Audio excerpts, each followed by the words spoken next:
leaders, he told us that the reason why, as Kisses, we should not demand for more things from the government is because we always vote for Mutu wa kitendawili, to quote him. On the second occasion, the Honorable Deputy President told us that siku hizi wa Kisii tumejaa jela kushinda wa Kikuyu. I'm wondering, Honorable Speaker, when did he do the statistics to note that sisi kama wa Kisii, we are the most criminals in this country? And Honorable Speaker, as I finish, I just want to remind the Deputy President. Yesterday, he spent a lot of time reminding us that he is an orphan. And yet he forgot that there is one orphan that the Deputy President kept saying that he has put for him Mitego in State House. The Honorable Deputy President forgets that even the Right Honorable Raila Amolo Odinga is an orphan.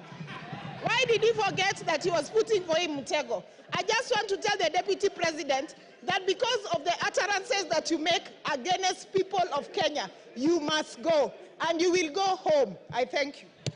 Malolo Njendi.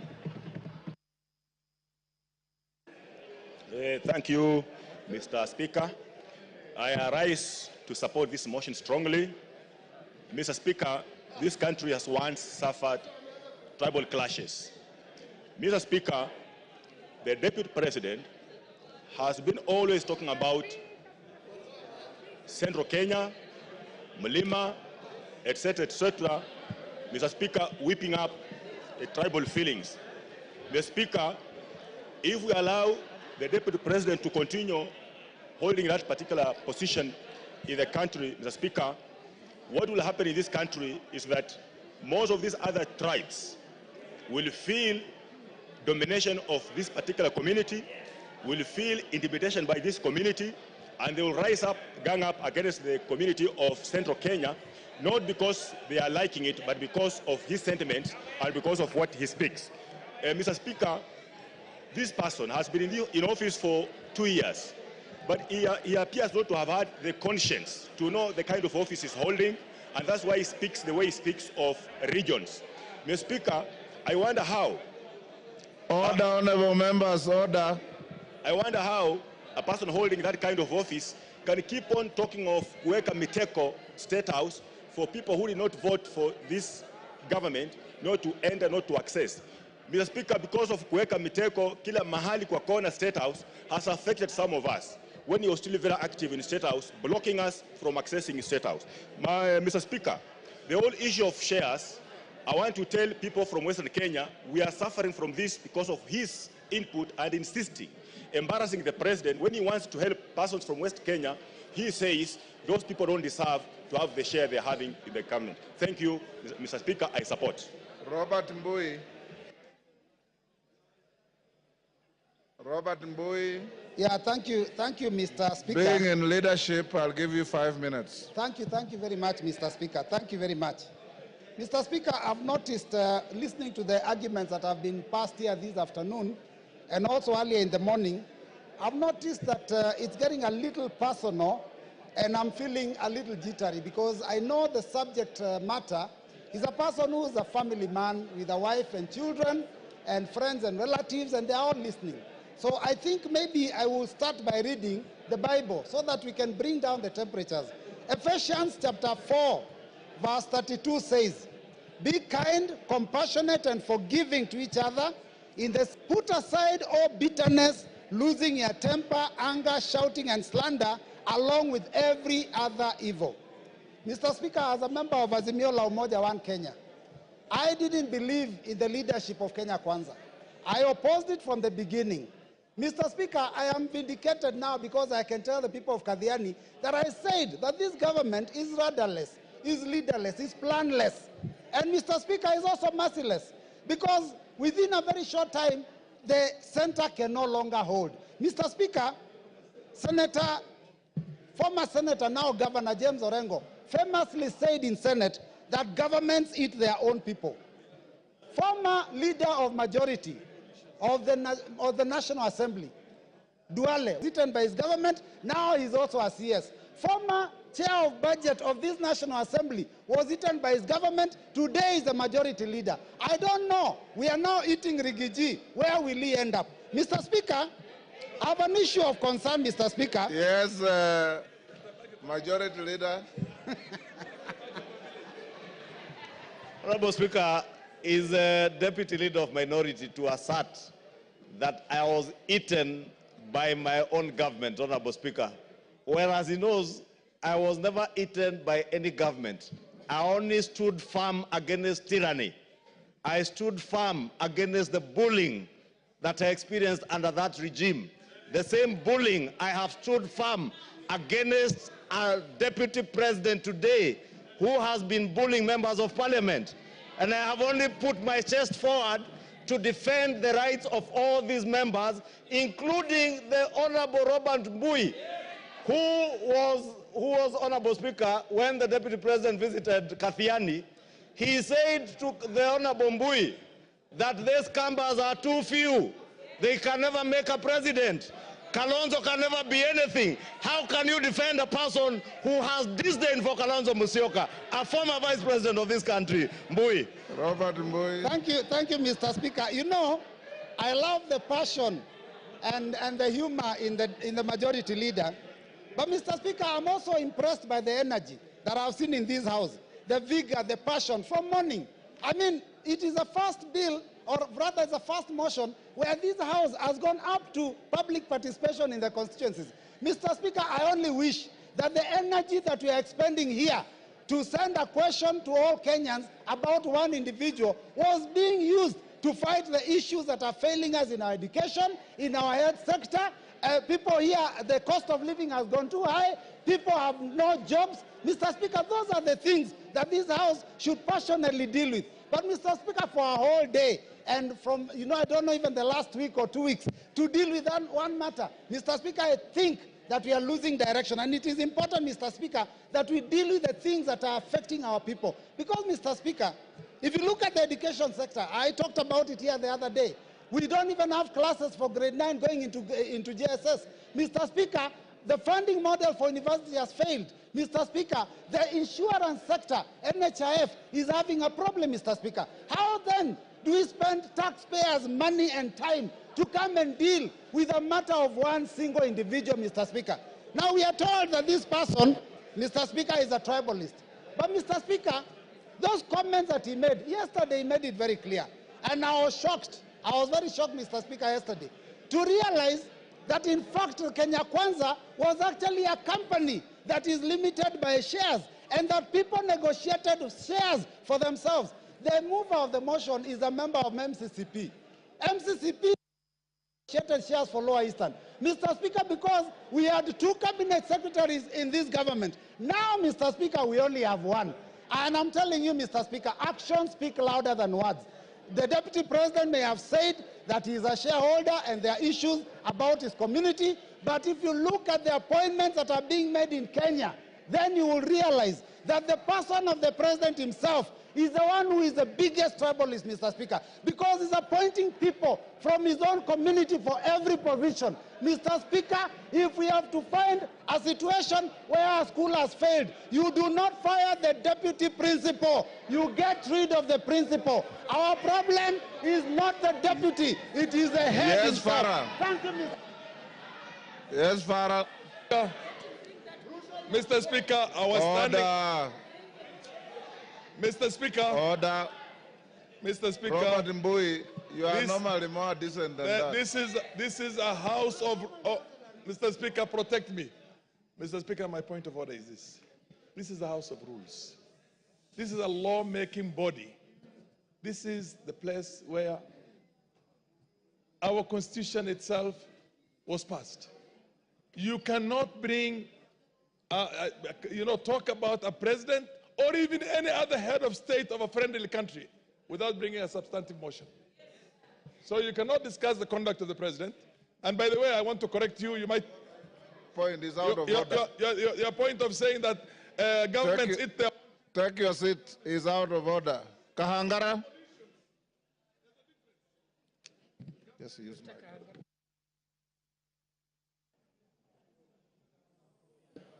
Honorable Kahangara.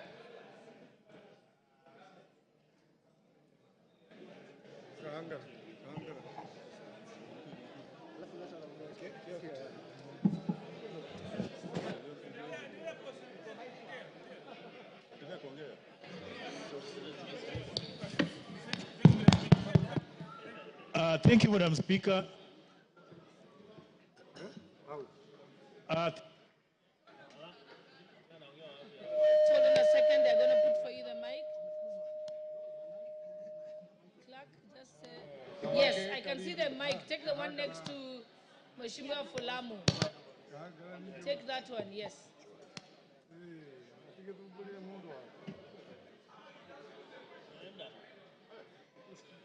He's gone to the one you had given him.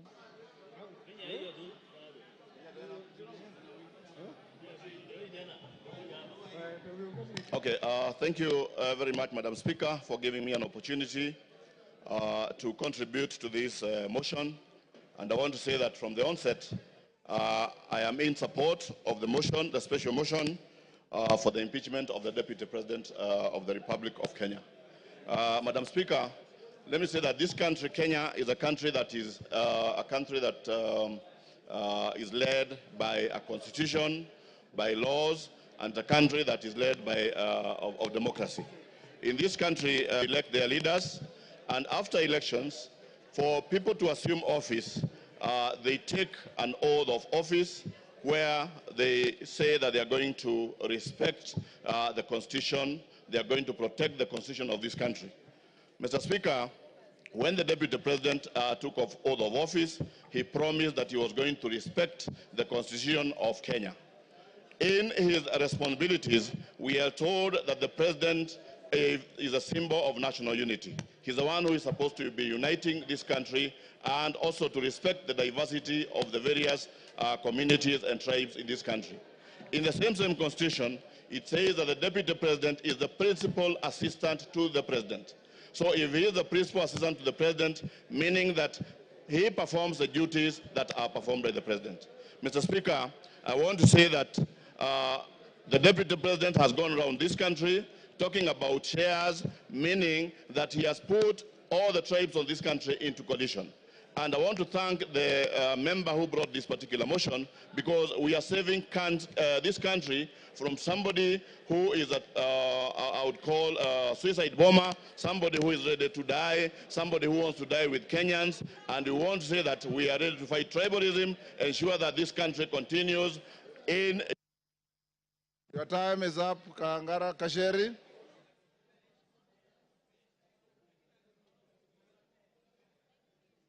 Give Honorable Njeri the mic.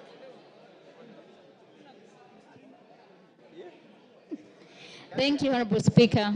I rise to vehemently oppose this motion on behalf of the great people of Kirinyaga. Honorable Speaker, it begs the question, does it not prick our conscience as a House that barely 4 months after passing the grossly unpopular finance bill, which the President himself refused and declined to assent to, that we're here discussing an impeachment motion of the Deputy President of the Republic of Kenya? Honorable Speaker, the young people of this nation unequivocally told us to fix high unemployment levels among the young people, gross corruption at all levels of government, accountability issues in regard to leadership, our ailing healthcare sector, among other things. Honorable Speaker, many young people died on that day, Honorable Speaker. Several others to date are still missing, Honorable Speaker. It begs the question, the priorities we have as a 13th Parliament. Honorable Speaker, the motion before us is frivolous, it is baseless, it is lacking in substance. It is nothing but a shambolic political scheme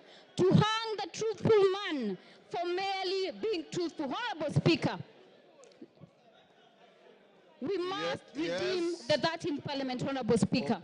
We must ensure that we give... Kasheri, take your seat. Yes, Donya. Give Donya the mic. Hold, Jerry, you have about... Yeah. Thank you, Mr. Speaker. Is Honorable Gachagua in order to bring things which have passed, like the finance bill, when we are discussing about the impeachment motion? Those... And Gachagua is my friend, but this one you are wrong, my dear. We are discussing about the impeachment of Gachagua, not finance bill. Let the foregone be the foregone. Honorable Speaker, I would want the honorable member, who is my very good friend, to point what standing order she rose on, and what standing order can ensure that I do not speak on matters that have been controverted and that are public information, Honorable Speaker. We passed the finance bill, Honorable Speaker. It is a matter of fact. Even if you boo me, I will speak. The young people of this nation deserve more. They want jobs. They want healthcare sorted. The impeachment of the deputy president is a sham political process. Kasheri, order. Jerry shall be heard in silence and dignity. But Jerry, your time is up. Women Rep of Migori. Yes, Wanjala. What is out of order?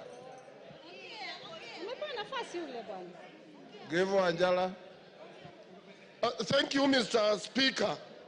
Mr. Speaker, the person who is accused, whom we are debating, was supposed to be here by 5.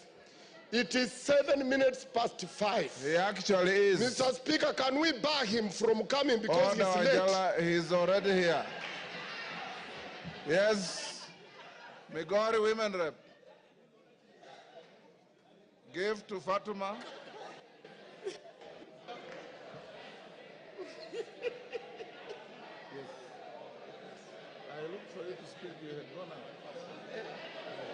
Thank you, Honorable Speaker. Thank you, Honorable Speaker. Kindly protect me, Mr. Speaker. I can't be heard, Mr. Speaker. Order. Thank you, Mr. Speaker. Order. Excuse me, Honorable Member. Please give me time to speak. Order. Mr. Speaker, thank you for the opportunity you have given me. And as I stand here as a Muslim, I don't know when I'll die. In case I die before the impeachment time, I vote yes, Gachagua must go. Mr. Speaker, I will take you to the Bible, Proverbs 23, 10 verse 11. And it says, please keep quiet. And it says, don't move an old stone that marks a border, and don't take fields that belong to the orphans. God, their defender, is strong. He will take their side against you. I want Gachagua to know, the former deputy president of Kenya should know that when you touch anything of the orphans, it is not Kenya Kwanza, it is not Azimio, but it is God Almighty that will. In Surah An-Nisa said, surely those who eat up property of the orphans unjustly, they only eat fire into their bellies, and soon they will enter a blazing fire. I am telling the former deputy president of Kenya that you have eaten fire into your belly, and the fire will surely burn you. Mr. Speaker, as I finish, Mr. Speaker, I have heard that the deputy president has 21 lawyers. How much does the deputy president earn to have 21 lawyers? And I understand each lawyer is paid 10 million. And I'm telling Kenyans, it is your taxpayers' money. Your time is up. Rueda. Honorable members, we are coming to an end. Order, honorable members. I've given the floor to member for Lamu East. Asante Bwana Spika. Bwana Spika, umoja wa taifa ni muhimu sana, na vile ilivyofanyika na naibu wa rais ilionekana kwamba hakuna umoja. Nataka ieleweke kuna watu wa mlima na kile wanachoona zaidi ni sand dunes. Hawaoni mlima, anaona bahari. Nataka niseme ile kuzungumzia kuhusu NIS ilikuwa ni grave mistake. Wamekosea sana. Afadhali angetaja Nurdin kama akona shida naye kuliko institution ya NIS. Ni kutufanya sisi tukae dhaifu katika maadui zetu. Kwa mfano Al-Shabaab wataona vipi sisi kama tuko weak. Ingine nasema ukiwa unatukana mwanamke, na tena hii ikuwe kwa mtu yoyote, yule anatukana mwanamke ajue mwanamume yote anatukana mwanamke, mashimo yako 7 kwa kila mtu alioumbwa. Wanaume wanayo, wanawake wanayo. Kama ni malaya basi ni wote wanaweza kutumia. Ingine naulizwa mashimo ni haya mawili ya pua ya masikio, ya mdomo na yale mengine mawili. Kila mtu ako nayo. Ingine nataka niseme, sisi tunafundishwa Kiislamu kuheshimu wajane na mayatima. Ikiwa kuna mtu haiheshimu majane na mayatima, basi hairuhusiwi kidini yetu. Asante Bwana Spika. Order. Member for Kipipiri, take your seat. Yes, Milemba. Honorable Speaker, thank you for this. The mood in the House is such that it's already 5. And Honorable Speaker, it's my plea to you that the country is waiting. We move to the next stage so that we may hear the Deputy President speak. Remember, this is a motion which has timelines. Thank you, Honorable Speaker. Order, members. If you listen to the Speaker, when I called out member for Lamu East, I said she was going to be the last one on this. The interaction on the motion. Order. Order, members. The interaction of members on the motion has been very, very intense. Order, honorable members. Member for Machakos, keep your cool, Mami. Keep your cool. Yes, keep your cool. The members who have spoken are many. It is not possible for each and every one of us to speak on the same motion. For those who have spoken and against the motion, now His Excellency the Deputy President is in the chamber, and he is accompanied, I believe, by his legal team or assistants. We will now move to the next stage. You remember I had advised the House, Order, Joyce Kamene.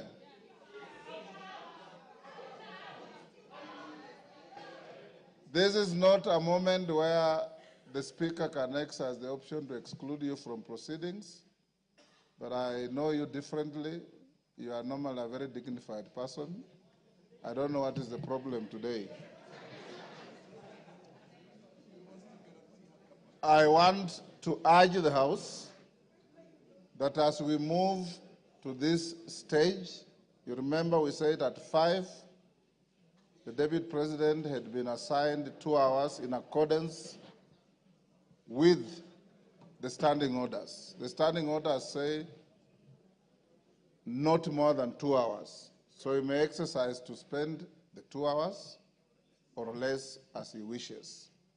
Secondly, once he finishes, then the minority leader, majority leader will take the floor as we had agreed. After that, then the mover will be invited to reply. And after that, you will go into a voting session. Your Excellency, once you finish, you have the option to remain in the House or to leave because you'll have spent your time as allocated by the House. I want to encourage you members to maintain your silence, to maintain your decorum, and to maintain the dignity of both this motion, who is the Deputy President of the country. And I invite you, Your Excellency, you have a choice. You have a choice between speaking yourself or speaking through your legal counsel. Yes, Kamket, what is out of order? Your Excellency, you may take. While I did not want to interrupt His Excellency the Deputy President, who is my brother-in-law, Mr. Speaker, yesterday the Deputy President on national television referred to this House in unpalatable terms. And Mr. Speaker, while it is his right to say whatever he wants to say, as a former member himself, Mr. Speaker,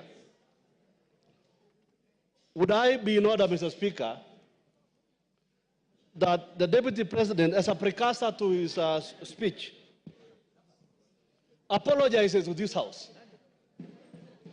Mr. Speaker, this House, Mr. Speaker, he used the words, he referred to this House as a theater of the absurd. Mr. Speaker, this House is an honorable House of the people of Kenya. These are elected members of Parliament, Mr. Speaker. This House is neither a theater, neither is there absurdity in this House, Mr. Speaker. So I would request, Mr. Speaker, that the Honorable Deputy President exercises, dignifies this House by offering an apology. I know he has very little support in this House now. You've made your point. But he may get a little support even just from that apology. He has to apologize to this House, Mr. Speaker, before he proceeds with his speech, Mr. Speaker. Thank you very much. Order. No more points of order. Your Excellency, Deputy President, as you take the floor, this morning, the Speaker made a communication and indicated that we found it abhorrent, some of the contents of your interview your speech rather, your statement last evening, in which you described this House in not very good terms. We also indicated that the rules of this House preclude matters pending before the House from being canvassed in other fora, particularly by members of the House, and to an extent of broad interpretation of the standing orders, a person who is subject to the motion going on in the House. It is spilled milk, it's water under the bridge. You said what you said, but it is only fair that being an immediate former member of this House, that you exercise your conscience to hold as to whether this is a theater of the absurd or is an honorable National Assembly of the Republic of Kenya. You may start by addressing that. Thank you very much, Honorable Speaker. And thank you, the honorable members present, for according me this opportunity to prosecute the matter before us. Mr. Speaker, sir, I have tremendous respect for this great institution, having served here for 5 years between 2017 and 2022, and I appear here in a very nostalgic moment that I'm back in the House where I stayed for 5 years, despite the fact that I've come under difficult circumstances. Mr. Speaker,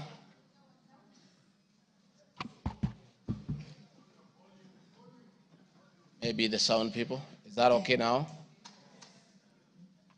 Mr. Speaker, sir, and the honorable members, I want to thank you for giving me the opportunity. I hope, Your Excellency, you have been advised by your lawyers that you are here to respond to specific issues in the motion. I have my advice. And not to talk generally. I know. Yeah, so rules of relevance will still apply to you as they apply to all members. Mr. Speaker, the motion before this great House alleges that 2 years ago, since assuming office, I have acquired property and wealth whose estimated value of 5.2 billion shillings.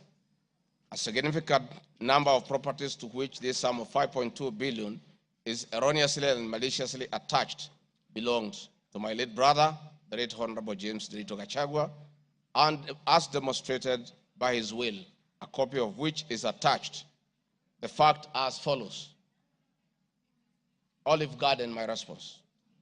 The allegations that I own the Olive Garden Hotel is false. The Truth is that Olive Garden Hotel used to belong to my deceased brother, the late Honorable James Rigathi Gachagua, and therefore has never been my property. This is information that most of you may be aware, as it is in public domain. Upon his demise, my late brother left a will in which, in his recognition that I can take care of his family, he appointed me as one of the executors of his estate. In the said will, my late brother directed that the hotel should be sold, among other properties, and proceeds distributed as per the will. I'm also listed as a beneficiary together with other persons named therein. In accordance with these instructions, the hotel was sold by the executors to a third party. Owing to the above, I do not own the hotel and have never owned it, contrary to accusation in the motion. For the benefit of this august House and the general public, I have annexed to this response copies of the following supporting documents: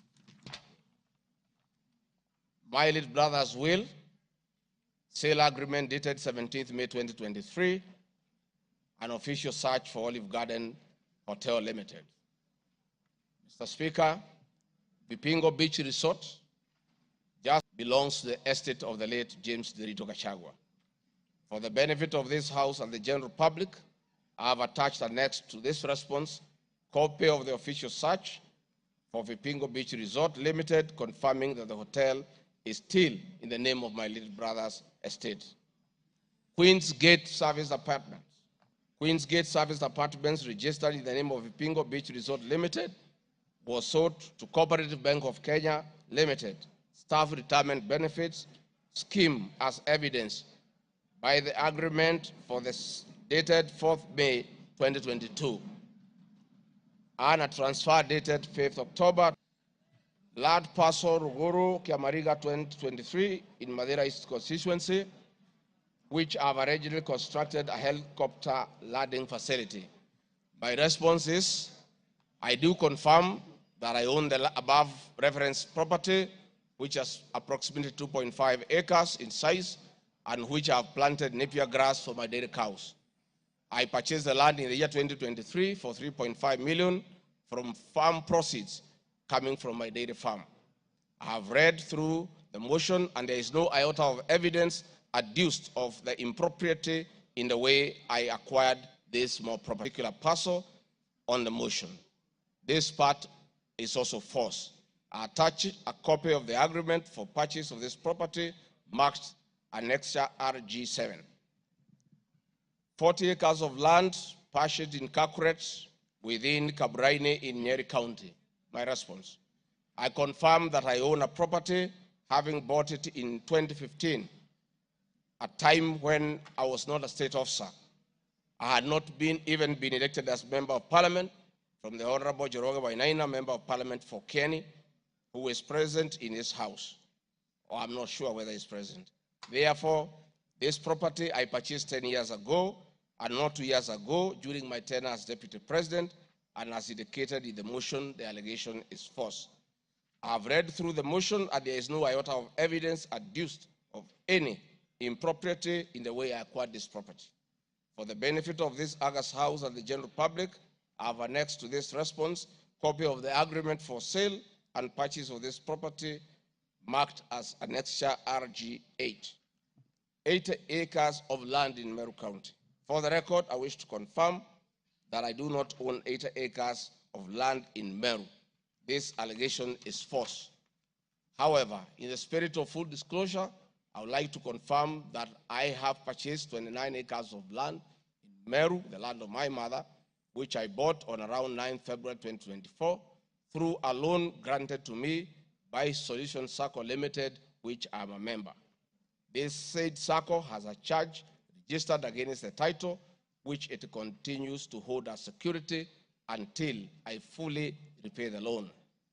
For the benefit of the august House and the general public, I have annexed to this response copies of the agreement of sale marked RG9 and a letter dated 15 July 2024 from Solution Circle Limited, confirming that they financed the purchase of the property marked Annexure RG10. Dairy farm in Nyandarua County. My response is, I do not have a dairy farm in Nyandarua County, therefore this allegation is false. The land in Nyandarua has no single animal. Companies. The motion alleges there are 22 companies owned by my family members and which have been used to massively launder money and conceal proceeds of crime, corruption, and benefit from influence peddling. My response is, the mover of the motion has listed the 22 companies associated with me and has alleged that they have been used to massively launder money and conceal proceeds of crime, corruption, and benefit from influence peddling. I've carefully gone through the motion and have not seen any evidence to support or prove the allegations therein. It is not clear to me how to be clear that these companies have not been involved in any illegal activities, and I believe that is why the mover of the motion has not tabled any evidence of impropriety with respect to the companies. It does appear to me that the mover of the motion was so meticulous to get all the companies associated with me and my family, and I believe that he also had evidence of illegalities committed by the companies, he would have shared or tabled that for the record. However, it is not possible to get evidence of illegality where there is none. Having said the above, allow me just to mention a few companies because there are many. Rigathi Gachagua Foundation is a foundation I incorporated in 2022, and I clarify that the foundation is a non-profit making entity with the sole objective of uplifting the lives of less privileged in society. This foundation therefore does not trade, and honorable members, you are aware that by law, a foundation cannot be used to trade. Since incorporation, the foundation has received a total of 12 million shillings, which has been utilized as per the schedule marked Annex RG 11, which is paying school fees for children in Pwani University and other universities across the country. Dorcas Rigathi Foundation, because she is not here to defend herself, this is a foundation founded by my wife, Pastor Dorcas, incorporated immediately we came into office as a non-profit making entity for the sole purpose of rehabilitation of drug addicts, widows, single mothers, and orphans. A brief write-up of this foundation, together with its achievements, is annexed herewith as Annexure RG 12. It is in public domain that Pastor Dorcas have been around the country doing work of rehabilitating drug addicts and helping others who have challenges. There are many other companies that are here, but I don't, because this is a house of record, I don't want to bother the members of parliament of going through all of them. I want to probably only talk about Wamunyoro Investments Limited, named after my village in Wamunyoro. This company was incorporated 21 years ago before I became deputy president, and it's a company that holds family property. Mr. Speaker, sir, I've been accused of exerting influence on officials in the Ministry of Lands to issue an allotment letter to Wamunyoro Investments Limited and using the fraudulently acquired documents in support of a court case. My response, Mr. Speaker, sir, and honorable members, I wish to confirm that Wamunyoro Investments Limited has never been issued with any letter of allotment this land from a third party in the year 2012. The company's ownership of this property has been confirmed through two legal processes. One, a case was filed before the National Land Commission in the year 2016, adjudicated, and a determination was made before I became the Deputy President of the Republic of Kenya. Again, a matter was filed in High Court case, ELC case number E242 of 2022, which was filed before I became Deputy President. All the documents filed in support of this case were filed in court before I became Deputy President, and no documents have been true that I have used my office as Deputy President to manufacture documents filed in this matter. The High Court found that this land legally belongs to Wamunyoro Investment Limited and issued the appropriate direction. This matter has since been challenged in the Court of Appeal. I invite any honorable member who may want to be enjoined in this case to have the liberty to do so. Mr. Speaker, sir, have been accused in the irregular procurement of mosquito nets at a cost of 3.7 billion. In response to paragraph 45 of ground 7 at page 23 and 42, paragraph 78 and ground 11 and page 36, 37 or 42 of the impeachment motion, I wish to respond as follows. Andrew Molwa, that I was involved in the KEMSA 3.7 billion irregular procurement of malaria nets, either directly or through proxy. Further, Shobika Impacts Limited was not awarded the subject tender as the acting director of procurement, Dr. Justice Kinoti, by letter 5th May 2023, formally notified Shobika Impacts Limited contradicts himself by claiming that on 11 July 2023, I pressured him to surrender the original bid board. Yet by the letter dated 5th May 2023, KEMSA had requested for collection of the original bid. Thus, there was no cause to pressure to be exerted on Mr. Mulwa for any other purpose. I am aware of a foreign company known as Shobika Impacts Private Limited, domiciled in India, and which appointed Crystal Kenya Limited as its local agent in the year 2014, that is 8 years before Rigathi Gachagua became the deputy president.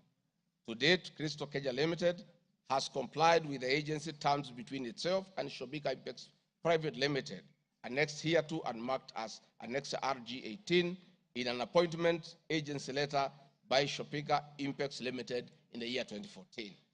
Sometime in 2023, Kenya Medical Supplies Authority advertised tender number GFATM MOL NFM 2022-2023 for supply of long-lasting insecticidal nets using the international open tendering method of procurement on behalf of the Global Fund. The monies for supply of the nets, as per my understanding, was a pure grant from the Global Fund. I am aware that Shobika Impacts Limited still participates in doing business with and has not been debarred by the Global Fund to date. I believe being technically qualified to provide and deliver the goods subject of the tender document, having the financial ability to do so, and without their participation or assistance from Crystal Kenya Limited, Shobika Impacts Private Limited independently participated and submitted in its bid in response to the subject tender pursuant to an invitation by KEMSA. Having not participated in the subject tender, Crystal Kenya Limited did not submit any of the documents in response to the subject tender. Specifically, Crystal Kenya Limited did not submit a bid board or tender security in its name in response to the subject tender. It is therefore not true that Crystal Kenya submitted a fake bid board with an intention to fraudulently acquire public property.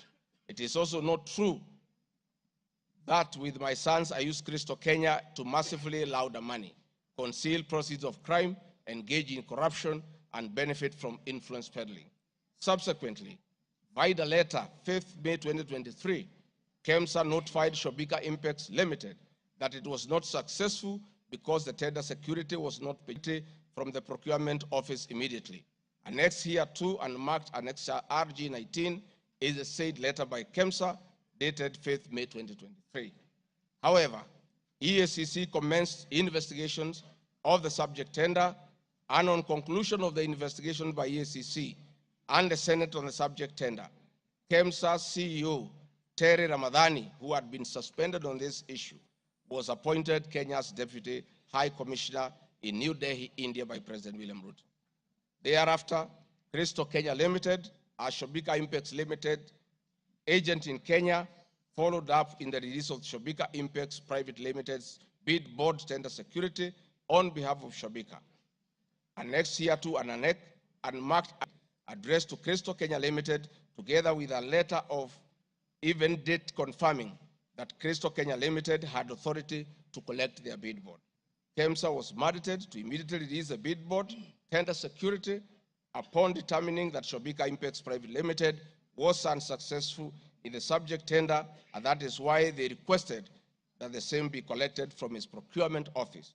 KEMSA did so, as can be seen in its letter dated 11 July 2023, annexed hereto and marked Annexure RG21 in the said letter by KEMSA dated 11 July 2023. Pray.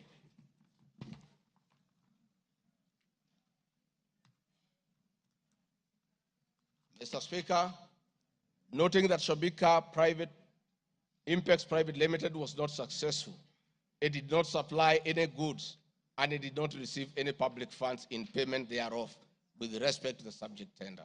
Accordingly, I have not committed any crime under Section 45(1), 46, 47(a)(3), and 48(1) of the Anti-Corruption and Economic Crimes Act, and Section 2, 3, 4, and 5 of the Proceeds of Crime and Money Laundering Act. Further, I have not breached Section 34 of the Leadership and Integrity Act, for I did not bully any state or public officer with respect to the subject tender, and specifically, no evidence has been tendered to support the allegation at paragraph 78C of ground 11 at page 37 of 42 of the motion, which alleges that I summoned procurement officers in ministries and institutions, instructing them to direct procurement of goods and services in a specific manner.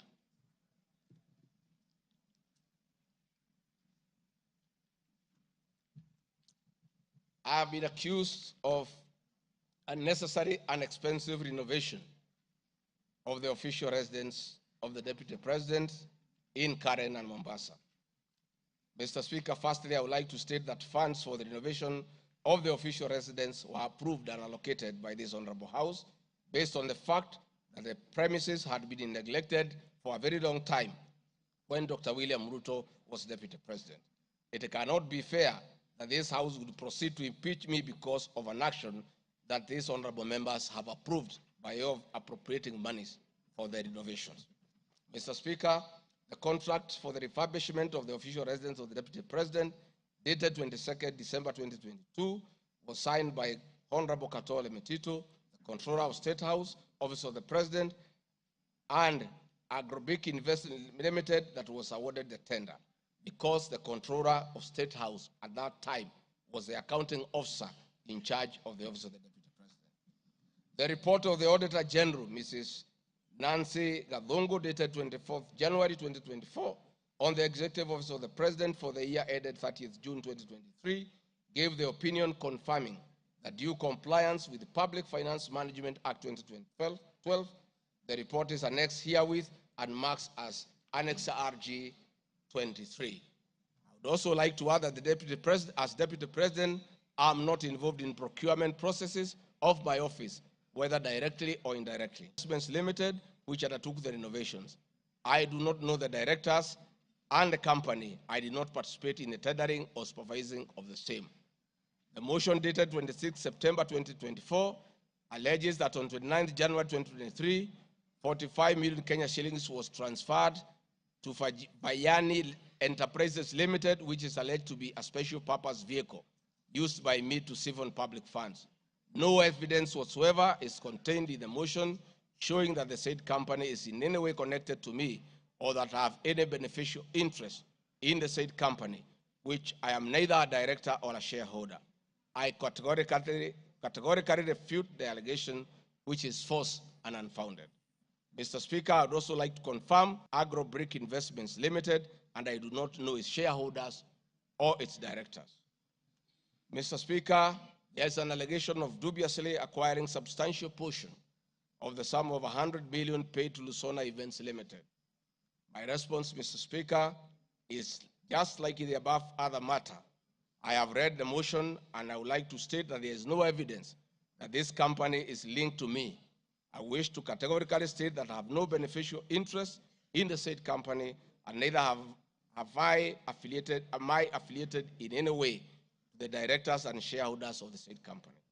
I would also like to state that I'm not a director or a shareholder of the company and do not know its shareholders or its directors. I do not sit in a tendering committee. I am the manner in which the company undertook the work. I am unable to confirm the allegations on funds withdrawn from the account of the company, since I'm not a signatory to its account. I am not associated with the company in any way whatsoever.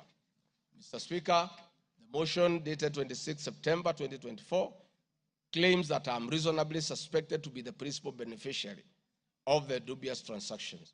However, Mr. Speaker, no evidence has been adduced or annexed to the motion to give credence to the allegations or suspicion. I categorically refute acquiring or benefiting from any funds paid to Lusona Events Limited, and therefore the allegation is false and unfounded. Mr. Speaker, I have been accused of siphoning money through St. Nicholas Rehabilitation and Industrial Training Institute Limited. My response, Mr. Speaker, is that the motion dated 26 September 2024 makes the claim that a payment of 21 million was made to a company called St. Nicholas Rehabilitation Center and Psychiatric Hospital. Then subsequently payment was made to Umalari Motors Limited. The motion claims that it is suspected that the entire transaction was used by me to siphon public funds and the payments typify money laundering transaction. I am not a director or a shareholder of this company, and I've never received any payments from this company. Similarly, I'm not affiliated or related to the shareholders and directors of the two companies. No evidence has been annexed to the motion showing that I was a deputy president, and I'm not aware that the payments made to this company by the office. The allegation is therefore false and unfounded. Mr. Speaker, there is an accusation of alleged sensational but false accusations against the Honorable Lady Justice Esther Maina. My response, Mr. Speaker, it is alleged in the special notice motion on ground 4 on page 14 at a gross violation of the Constitution that I publicly attacked the Honorable Lady Justice Esther Maina and forcefully threatened to bring action against her. First, Article 160, Sub-Article 5 of the Constitution provides that the judge cannot be found liable in a court of law for actions taken on freedom of expression, guaranteed under Article 33 of the Constitution, nor a bar of the right to seek redress for legal wrongs simply because a wrong is committed by a judge. They exit multiple legal fora in which to take action against a judge for any actions that are not lawful. My statements were protected speech consequent to a decision by the learned judge in a matter involving my personal assets, which I disagreed with and found to be wholly unfair. The matter having been concluded at that stage, my criticism of the decision was not sub judice, nor in any manner prohibited by law. While I respected the ruling of the learned judge, I was in absolute disagreement with it. Contrary to the assertions in the special motion, I did not falsely threaten to bring action against the learned judge. I took actual legal action available to every citizen of Kenya under Article 160B, subsection 2 of the Constitution, which allows any person to petition the Judicial Service Commission for removal of any judge, and filed a legal complaint before the Judicial Service Commission, JSC, in March 2024. The complaint being live before JSC, discussion of the conduct of the learned judge in the said manner here would be sub judice. A copy of the complaint is annexed herewith and marked Annexure RG24.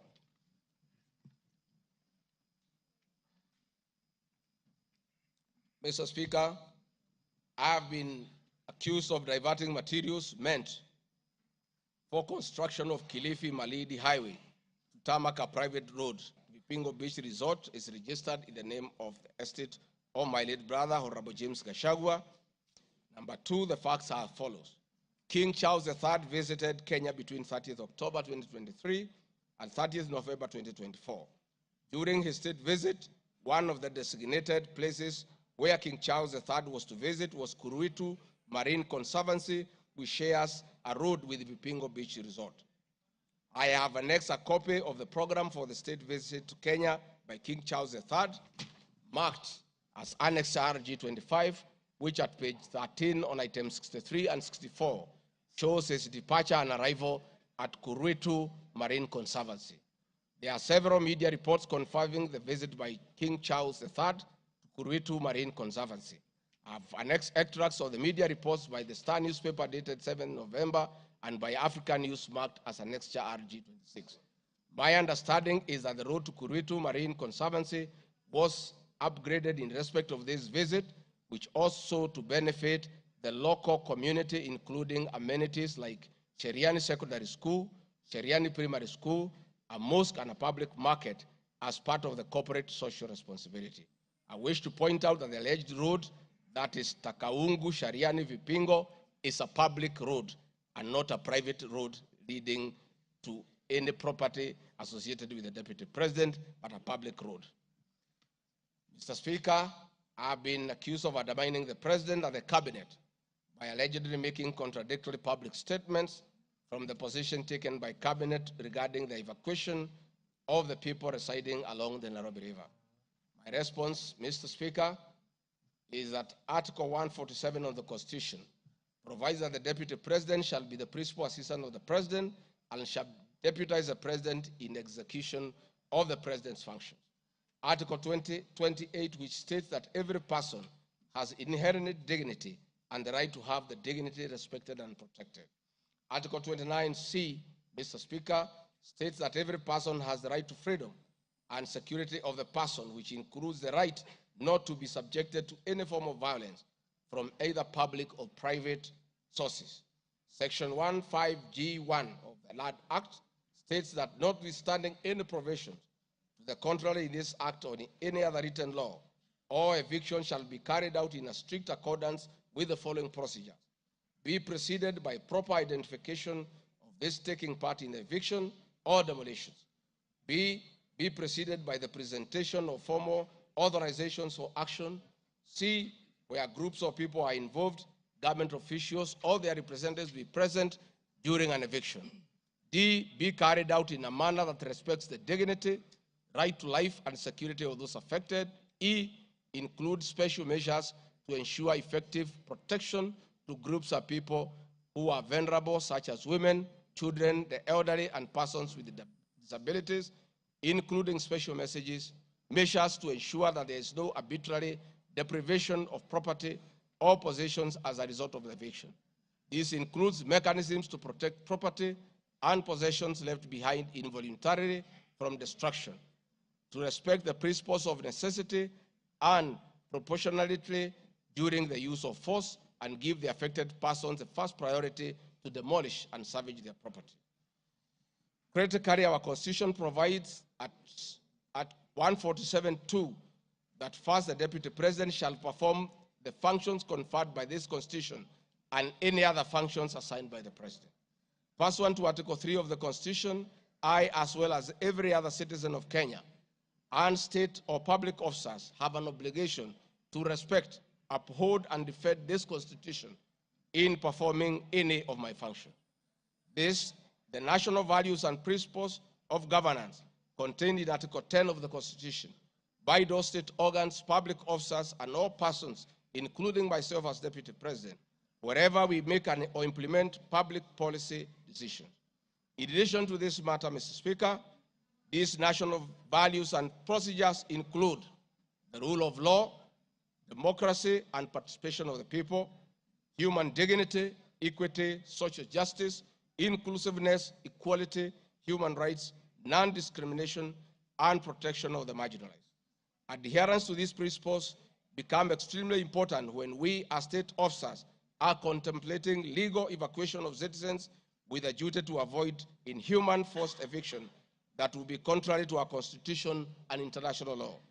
While campaigning with President William Ruto, and subsequently when I was sworn in as Deputy President, the President and I promised, as a key pillar of the Kenya Kwanza government, that there will be no forced or unlawful evictions, and that all evictions will be human and entail legal compensation. Mr. Speaker, the Office of the Deputy President has undertaken extensive engagement with all parties in regard to cabinet decisions on eviction, which I fully support, including the Nairobi River, which is an entity under the Office of the Deputy President and the County Government of Nairobi. Adherence to these principles become extremely important when we, as state officers, are contemplating legal evacuation of citizens with a duty to avoid inhuman forced evictions that will be contrary to our Constitution and international law. Guideline number 6 of the United Nations General Assembly Guidelines for the implementation of the rights to adequate housing prohibits forced evictions, and that the state should ensure that any eviction under domestic law are fully compliant with international law.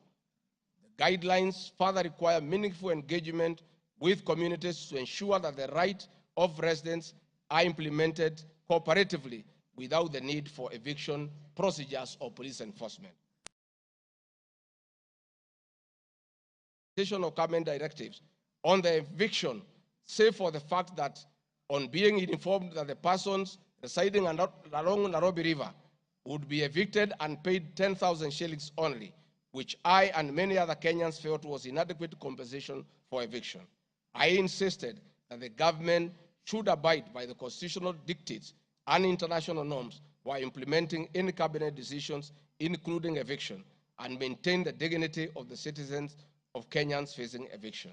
My statements did not and cannot be construed to undermine the president by insisting, Mr. Speaker, I've been accused of undermining devolution by allegedly holding a meeting in Nairobi Wakulima Market.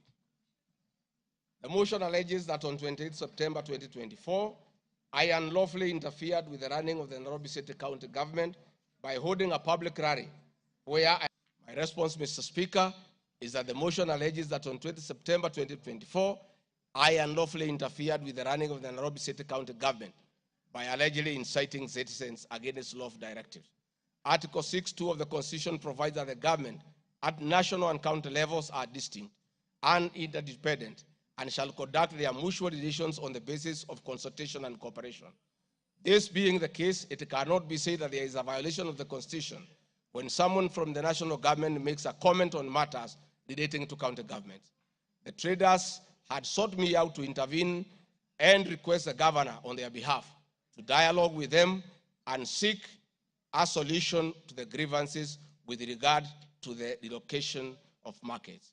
I request that a video, next RG video 3, be played for the benefit of members to say what I said.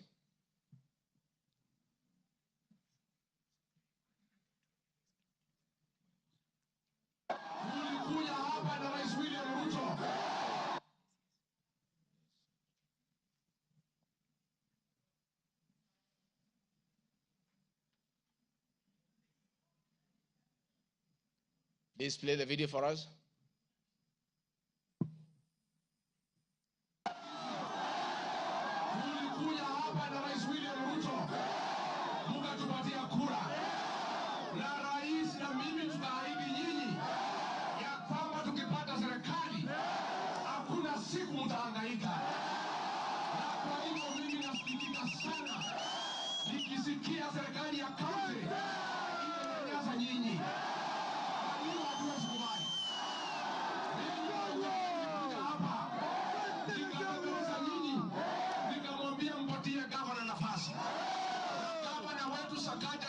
Tukakubaliana ya kwamba akiwa gavana wa Nairobi, Rais William Ruto akiweko, mdogo wake, wafanyabiashara wetu watapata nafasi ya kufanya kazi yao. Na mimi nataka kuomba kwa heshima, wale wote ambao tumepatiwa nafasi ya uongozi na Wakenya, tukumbuke ya kwamba tulipata nafasi ya kuongoza kupitia kwa kura ya wananchi. Na tukumbuke ya kwamba wakubwa wetu, wadosi wetu ni Wakenya. Na hakuna siku tutaweza geuka Wakenya. Sababu ndio walitupatia nafasi ya uongozi. Si nyinyi mlituandika kazi? Kwa hivyo mimi niseme ya kwamba niliuliza gavana mketi chini, kuwe na mazungumzo, kuwe na maelewano. Watu ni wananchi na wananchi ni watu ya kusikizwa. Mimi niko hapa kumhakikishia ya kwamba nimemuuliza gavana kwa heshima, na mimi sina kiburi. Mimi namuomba akiwa kiongozi wetu hapa Nairobi, asikuwe mtu ya kugeuka watu walimchagua. Mimi nimemuomba na nimemwambia yeye akubali aketi chini na kamati. Hii soko ime... Thank you, Mr. Speaker. My counsel has just drawn my attention that in my earlier explanation on Nairobi River, I have a video 1 and 2 that I would like you to play so that I buttress my point on what I meant. Please, video 1 and 2. People of Kenya to work hard. We don't have a choice. Once we try to fix this economy and create a good working environment where we don't criminalize enterprise, where ordinary Kenyans are allowed to work, where businessmen are not harassed by KRA,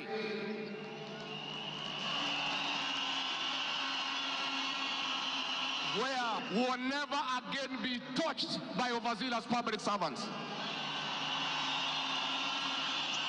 where again poor people will never again be evicted in brutal evictions by state agencies. And I say, freedom is here. Now, the number of fatalities from the ongoing forcible eviction by the government has risen to 3, with another tragic loss in Mathare on Monday. An 18-year-old boy died as a bulldozer brought down a church in the area just moments after President William Ruto left. The young man, who was assisting in salvaging the church's belongings, became a casualty of the demolition. Earlier on Saturday, 2 individuals lost their lives in Mukuru kwa Ruben during a similar eviction exercise. Ben Kirui reports. Monday evening, the ongoing forcible evictions in flood-prone areas tragically ended yet another life. The 18-year-old Ian Otieno, where he had been assessing the effects of floods. Bulldozers descended on homes near riverbanks, flattening structures marked for demolition. Winnie Makinda, Ian's mother, struggled to comprehend the loss of her son, a candidate in this year's KCSE. Wakaambia mtu atingatinga usiangushe hiyo kuta, kuna hapo ndani kuna watoto wa watu, wacha kuangusha hapo ndani kuna watoto wa watu. Akaambia wamama waache kumpigia kelele. Reports indicate that Ian Otieno was trying to salvage church properties when the bulldozer brought down the wall, leading to his sudden demise. Driver wa tingatinga vile tu alianza kubomoa hata mara ya kwanza huko mbele, alikuwa tu anakani kama hata watu wakimwambia ngojea watu watoe vitu hataki kusikia. Nilichimba hivi, mtoto wangu alikuwa anataka kutoroka, sawa. Unasikia alishika mtoto wangu na hiyo kitu hapa. Mtoto wangu akienda hivi, mtoto wangu ana hivi. His death led to demonstrations by residents, prompting police intervention. The law enforcers lobbed tear gas canisters to disperse rioting residents. Watu wakachukua mwili tena tuonyeshe maskari yenyewe wamechulia mtoto. Maskari kutuona kwa gate wakaanza kutoa gun, wakaanza kulipua shoot. Residents insist they will comply with government orders to vacate houses along riparian lands only if provided with alternative housing solutions. Saturday's demolitions in Mukuru kwa Ruben claimed 2 lives and injured 3 others, despite many not yet being relocated. Last week, the government mandated the evacuation of all residents from risky areas within 48 hours, including those near dams, those in areas prone to mudslides, and Kenyans residing on riparian lands. Ben Kirui, Citizen TV, Nairobi. Hakuna tena mambo ya evictions katika Nairobi. Kama kutakuwa na maneno, ni maneno ya relocation ambayo itakuwa ni kwa utaratibu, bila ya mwananchi kuvunjiwa nyumba. Huwezi kutoka nyumbani alafu unarudi jioni unakuta masufuria barabarani na blanketi sijui imekaa wapi. That one will not happen again.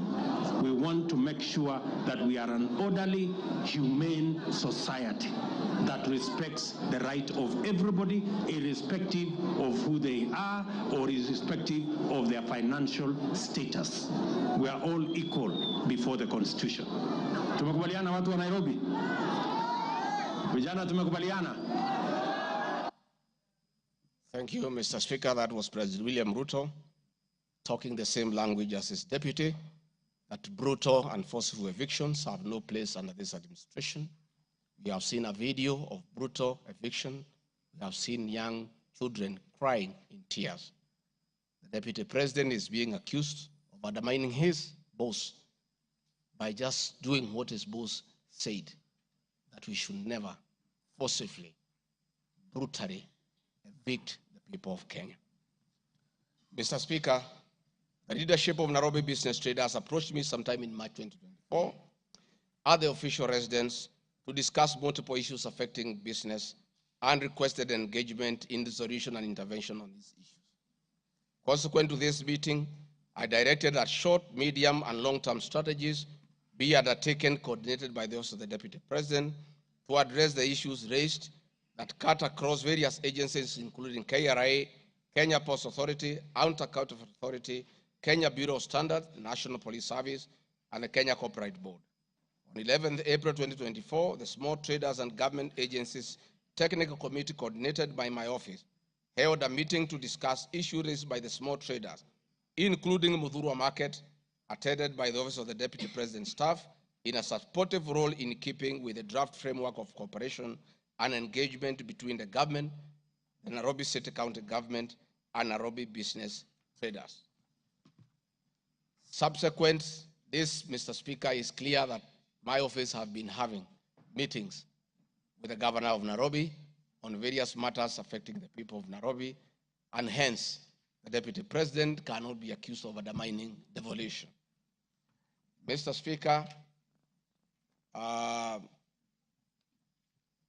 allegedly holding meetings to fight alcohol,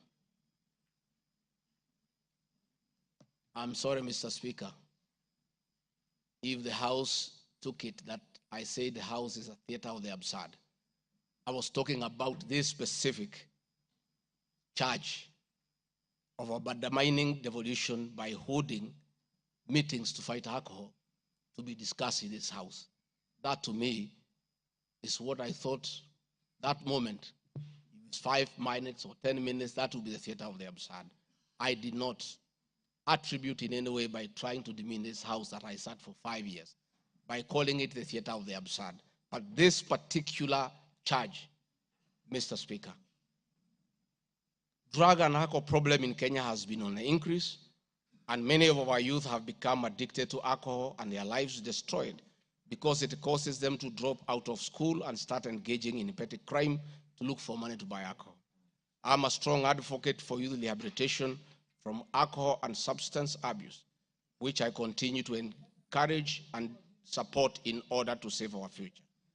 With regard to alcohol control and regulation, I wish to state that I have held several meetings with the governors in Meru, Chuka, in Mombasa, in Nakuru, in Nyeri, and the efforts that President William Ruto asked me to lead in eradication of illicit brew has been very successful, and we have been working with the governors of licensing of alcoholic drinks.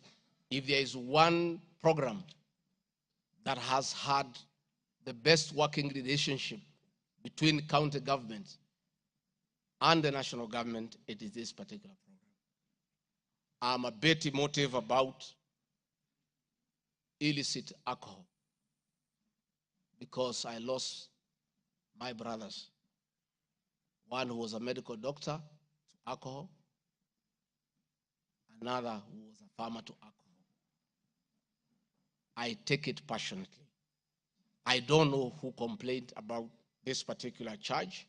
I have not seen any evidence of any complaint, and I have not had any person in Kenya complaining that the Deputy President is undermining with the devolution by leading the war on illicit brews and drug abuse. Whatever this House decides tonight, and the other subsequent House, whatever happens to Rigathi Gachagua, whether he's in or out of office, this war must continue and must be won for the sake of our children. I want us to watch video number 4, RG4. Leaders, those of us who have been elected, Madam Waiguru, Governor Kahiga, Badilisha, Kangata, Wamatangi, what shall we tell our people? Where are we? What shall we tell the people who elected us? When we meet them, what shall we tell them? When our children got wiped out by alcohol and drugs, where are we? We'll have nothing to say. Dede Nyoro, Kimani Ichung'wa, Madenge, mutaambia watu nini? Mukami, mutaambia watu nini? So please, this forum here today, let us be open and candid. Speak from your heart. Let us know what ails us. What is it must we do? We have the support of the president, and he is waiting. He has told me by 7 p.m. today, he wants a report. He cannot accept the situation. He cannot. Neither can I. And none of you should accept this situation. Let's deal with it as leaders. And we are here, we are all leaders. As an OCS, you are a leader. That's why you have been given that responsibility. As an ACC, you are a leader. County Commissioner, wewe ni kiongozi. DCIO, wewe ni kiongozi. Sisi ni viongozi. Na juu ya hayo sisi ni wazazi. Tafadhalini, tukubaliane, tutafute suluhisho. Na tukipata, tuende tufanye kazi. It is possible, it is doable, it is something that we can do. Thank you, Mr. Speaker. It's very clear that the meeting had all governors, members of parliament who are present here today, policemen, everybody, and we are all in agreement that the war must be won. It cannot, but the deputy president should be impeached for leading the war on alcohol. Sensational statements against the National Intelligence Service, its Director General, and officers. Mr. Speaker, during the assumption of office, I took an oath of allegiance in the following terms. Oath or solemn affirmation of allegiance to the President, Deputy President of the Republic of Kenya. I do swear solemnly affirm that I will be faithful and bear true allegiance to the Republic of Kenya, that I will obey, preserve, protect, and defend this Constitution of Kenya, as by law established, and all other laws of the Republic, that I will protect and uphold the sovereignty, integrity, and the dignity of the Kenyan people. So help me God. That is the oath that I took in Kasarani. Article 239, Article 3 of the Constitution provides that in performing their functions and accessing their powers, the national security organs and every member of the national security organ shall not act in a partisan manner, further any interest of a political party or cause, or prejudice a political interest or political cause that is legitimate under this Constitution. Article 239, Subarticle 5 of the Constitution provides the national security organs are subordinate to civilian authority. In relation to this allegation, I wish to state that the National Intelligence Service holds a very critical role in ensuring the safety and security of our country. Their responsibility is safe at all times. Consequently, when the country was caught flat-footed with regard to the scope and extent of the public's dissatisfaction with the Finance Bill 2024, which degenerated in a Gen Z protest, it pointed to the failure of the National Intelligence Service in carrying out its mandate. I am persuaded that the National Intelligence Service ought to have known beforehand that the public was completely opposed to the finance bill, and they ought to have briefed the president before the protest began, and this would have caused a change of tact by government regarding the proposed bill, and the protest which culminated in the loss of innocent lives and destruction of property could have been avoided. Hence, I expressed my opinion on this in my pub, what happens in other countries when there is a lapse or failure by the intelligence agencies. The nation has witnessed unfortunate instances of several extrajudicial killings, abductions, and disappearances. I firmly believe that if the National Intelligence Service had acted diligently, these instances would not have been witnessed.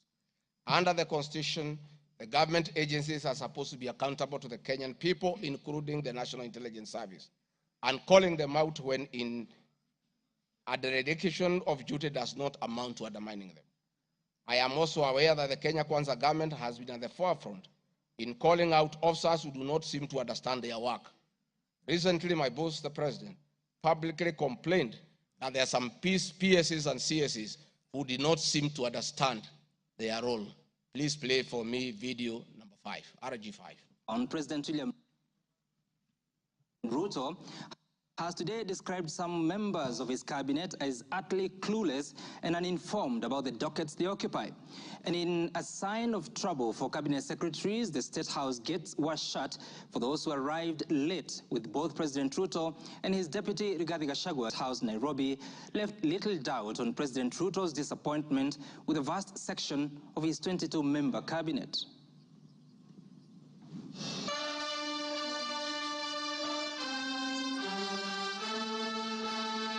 A cold morning in Nairobi, but the seats on the State House grounds came by performance contracts, but the oral appraisal of the day spurred anything between trouble and outright doom.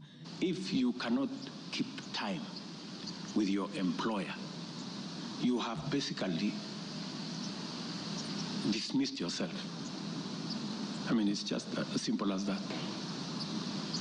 So, for those who came late, who are members of the executive, I will be expecting a written explanation, and it should not include matters of traffic. Punctuality was at issue, with some cabinet secretaries being locked out of State House for lateness. And from the podium, the president and his senior lieutenants were unforgiving.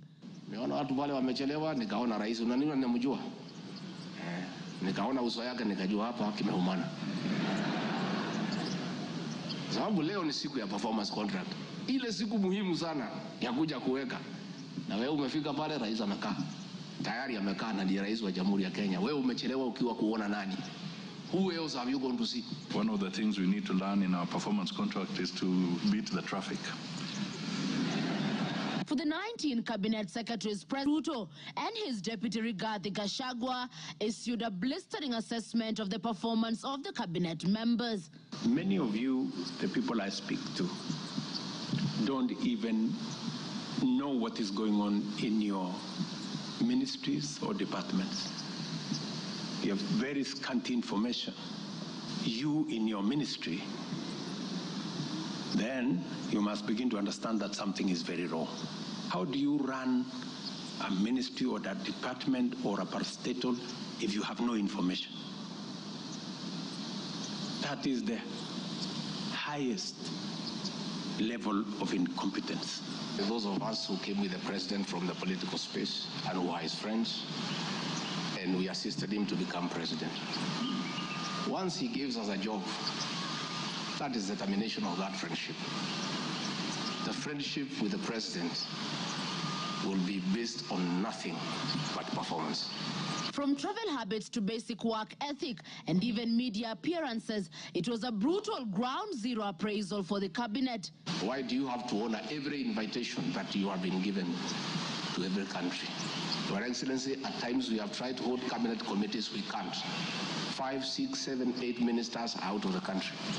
Some change clothes at the airport from one country to another. That is the truth. Invitation, he will be out of this country the whole year.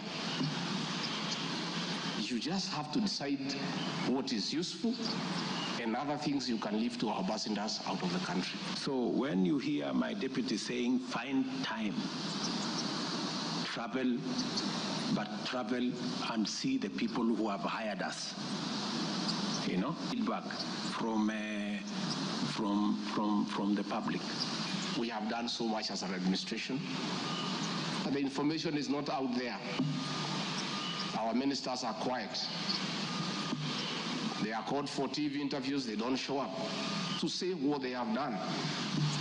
And then the media have a few. I would rather we spend more time explaining to the people of Kenya what we have done in our respective dockets as opposed to travel. And if we have to travel, let's travel up country to where wananchi are and explain what we are doing. And I remember I called CS Chelugui. I didn't find him, so I called his PS, and I found her, and I explained to her, I told her, look, the public is not understanding this. Did I call you or not on Sunday? You know, I told you this is what the public is saying. Please do more sensitization on Hustler Fund Phase 2. With a very public expression of disappointment in his cabinet, President Ruto has triggered speculation on changes in government, punctuality to work ethic, and general performance, the proverbial axe could well fall somewhere.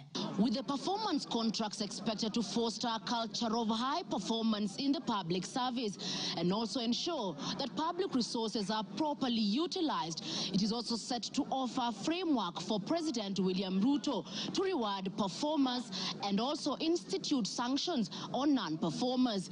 Chamutai Goin, Citizen TV. Mr. Speaker, President William Ruto, my boss, and I have been calling out senior government officials when they fall short of expectations. The Director General of the National Intelligence Service is no exception. He's not above the law. He's accountable, that we should not call out those in the security sector. I would like you to play the next video. We have the most incompetent Inspector General of Police, I think, in the world. The most incompetent in the whole world. His incompetence may not necessarily play out when things are working, but when things get to a head and you need some decisions to be made, I can tell you for sure, the gentleman we have as an IG cannot make any decision. Nataka tumwambie ule mtu wa sinema mingi anaitwa nani ule mtu? Ule sijui anaitwa DCI, ule anaitwa nini? Ule mtu anaitwa Kinoti. Awache ujinga. Huyo bwana Kiboti awache ujinga. Sio kama tunaelewana. Huyo Kinoti hakuna kitu amefanya kwa hii Kenya ya kisiasa. Yeye ni mtu ya sinema. Ana kilomita ngapi? Mr. Kinoti, please save your time. Stop writing to us long letters. Leave matters of elections to IEBC. You have no business in IEBC. You have failed as DCI. We don't want you to fail our elections. Tunaelewana? Huyo bwana Kinoti awachane na watu wa IEBC wafanye hii uchaguzi. Alipatiwa kazi ya kufanya criminal investigation. He has never done anything. Ile kesi yote anafanya kesi kwa magazeti. Akiambiwa apeleke evidence kule kotini ameshindwa. So, bwana Kinoti, wacha sinema. You have failed and wait for August so that you can... Honorable members, that was President William Ruto as Deputy President, criticizing IG Mutiabai, DCI Kinoti. Rigathi Gachagua has learned his job from his boss, that public officers must be called to order when they fell short of expectation. And this is a very unfair allegation. Mr. Speaker, it is also reported by media that the IMF has already warned about impending unrest during the people's dissatisfaction with the 2023 and 24 finance bill. Many of you will recall, Mr. Speaker, after the September 11th terrorist attack in the US intelligence agencies were massively criticized, and an inquiry was even opened to investigate why their intelligence agency was not able to detect and thwart the attack. All we are saying is that our National Intelligence Service is accountable to the people of Kenya for its performance. Mr. Speaker, conniving with cartels in the tea sector to block KTDA from implementing guaranteed minimum return, Mr. Speaker, I am yet to see a shred of evidence to that effect, and I have nothing to say. I have seen an allegation that we have not been able to do coffee reforms. Mr. Speaker, out of my work coordinating coffee, I request this House, after these impeachment proceedings, to embark on those two bills so that the coffee farmers can realize the full benefit of the coffee reforms that we have initiated. There is another allegation that I have taken control of a local cooperative society in Madeira constituency. I don't know the name of that constituency, of that cooperative. It is false. I am here to see any evidence. I have nothing to say because there is nothing to be said.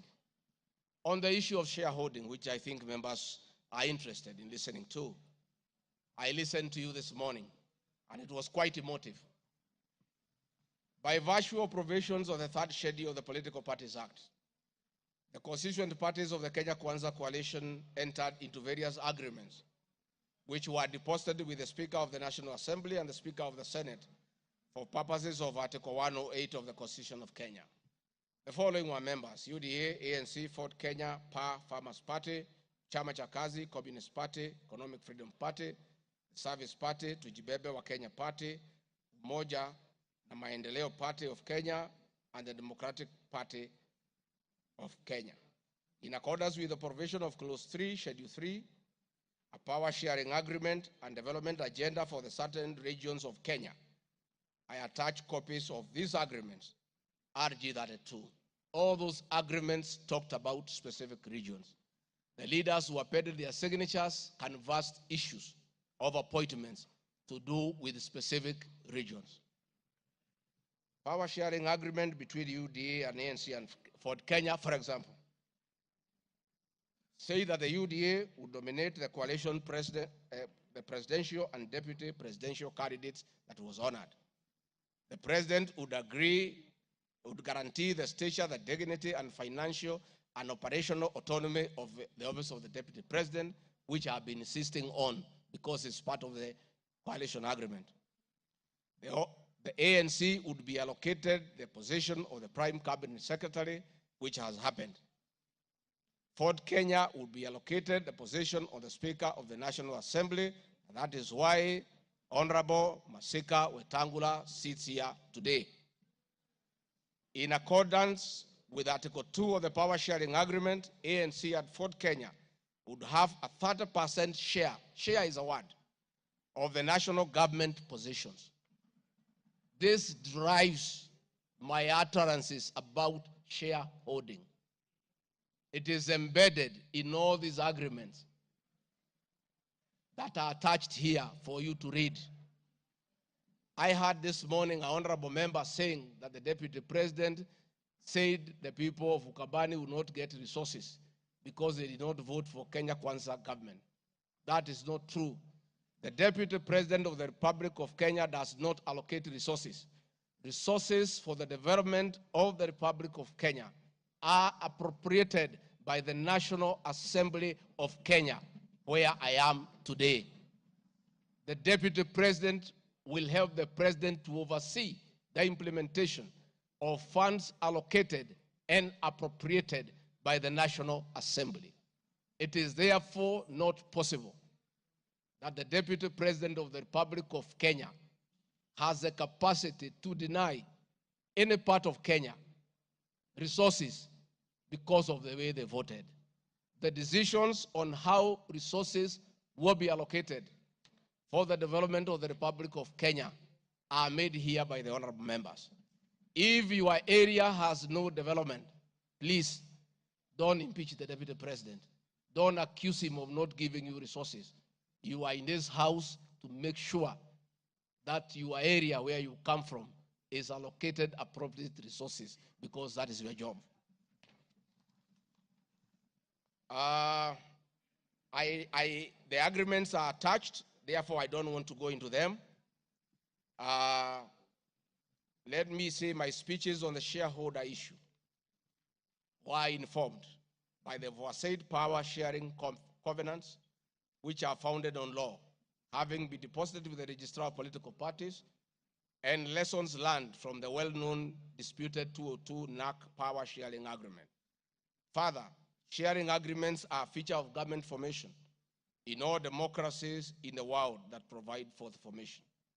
My pronouncements on the issue, properly understood, are not only anchored in law, but entirely harmless and incapable of being construed as a basis for ethnic animosity, a danger to national cohesion, or a threat to national unity.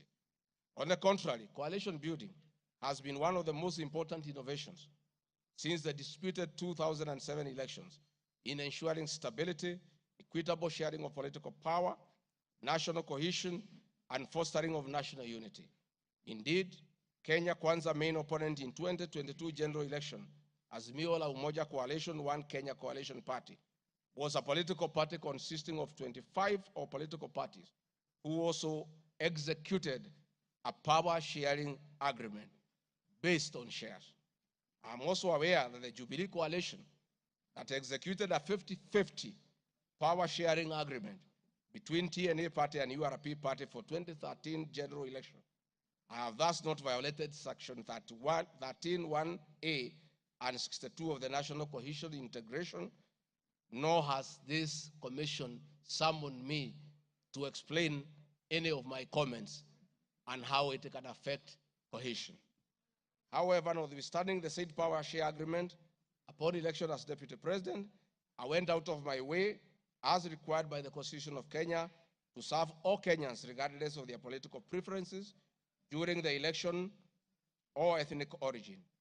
I now produce the following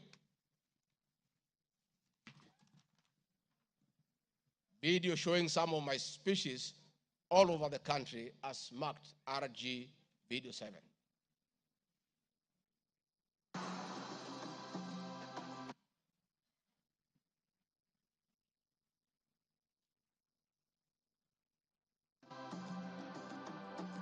We want to confirm to the people of Nyanza that the Ruto administration will serve all Kenyans. Kila mtu afanyiwe kazi, kwa sababu kila mtu analipa kodi.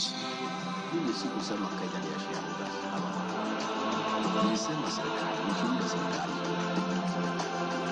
Wale wanakusaidia kuongoza. Unatakiwa uweke wengi wale walikuamini na wale walielewa manifesto yako. Mimi nilikuwa Wajia, hapa na mlima, nilikuwa Garissa, hapa na mlima, nilikuwa Mount Elgon. Nandi nimekuja karibu mara 10. Eldoret nimekuja karibu mara 6. Kericho nimekuja mara 4. Tea conference ya chai tulikuwa na nyinyi, niliweka Kericho. For now, kazi yetu ni maendeleo. Tutafanya kazi na kiongozi. Is the time to serve the people of Kenya, and we shall work with all elected leaders, irrespective of their political affiliation. Mr. Speaker, copies of documents demonstrating my efforts within the mandate allocated me by the President to address security issues and economic equalization programs and policy in historically marginalized areas is Annex RG33. The decision to embrace the broad-based government following the dissolution of cabinet after the Gen Z protest. I attached my video during the launch of the Honorable Raila Odinga's quest for EU chairmanship at State House, again as a demonstration of my embracing the broad-based government.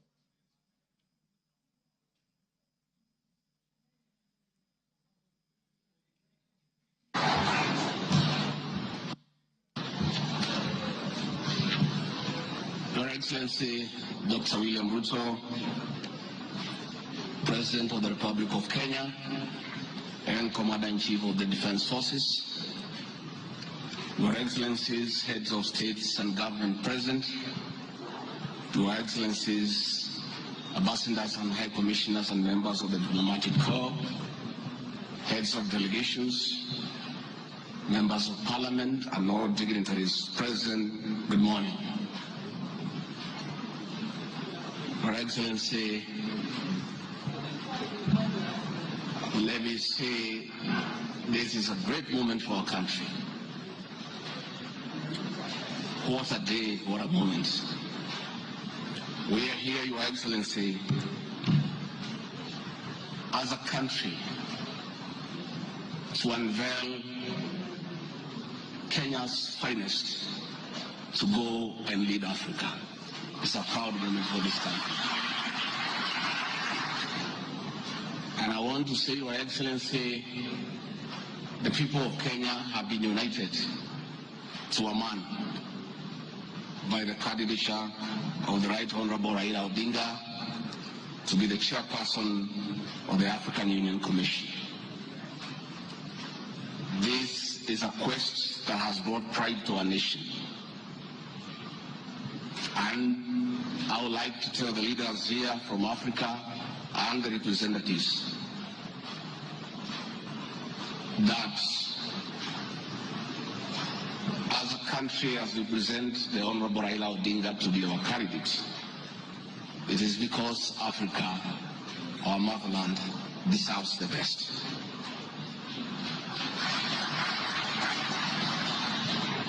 The passion and zeal of the Right Honorable Raila Odinga in Pan-Africanism is well documented.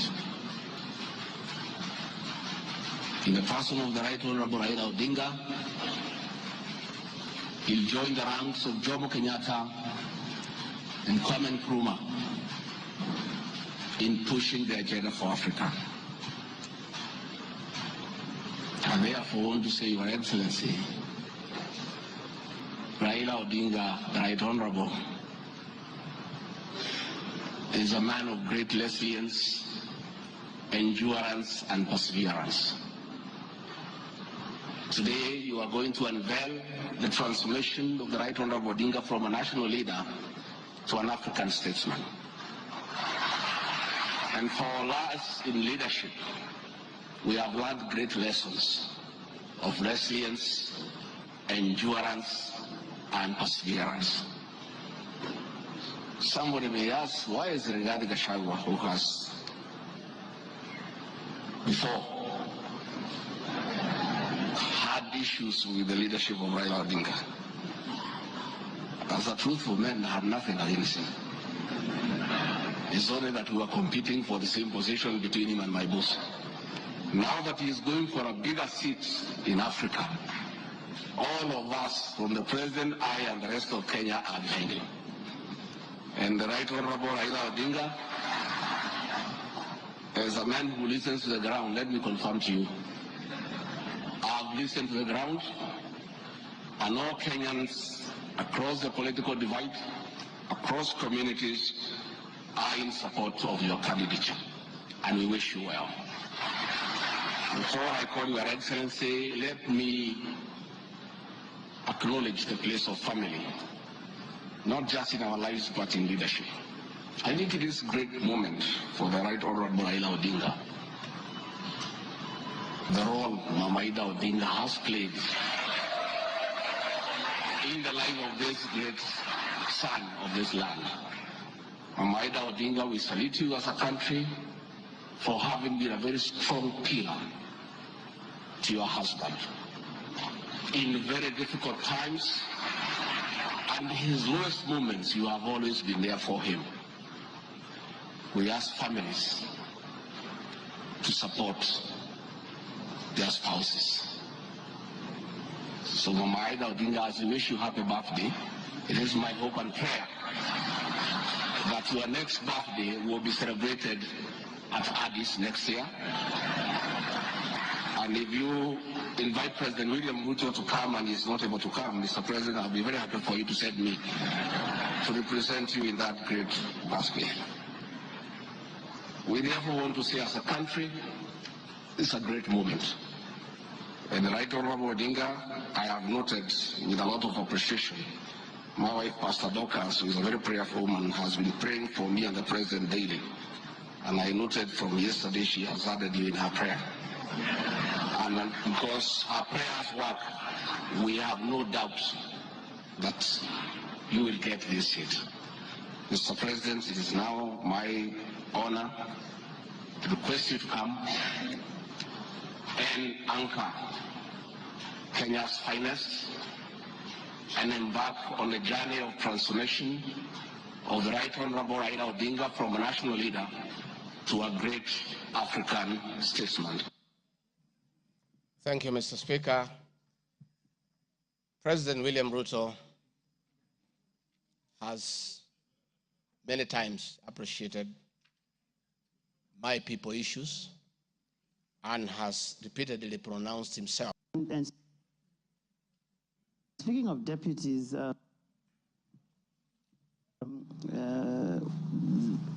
you have in the last few weeks named Mr. Rigathi Gachagua as your deputy.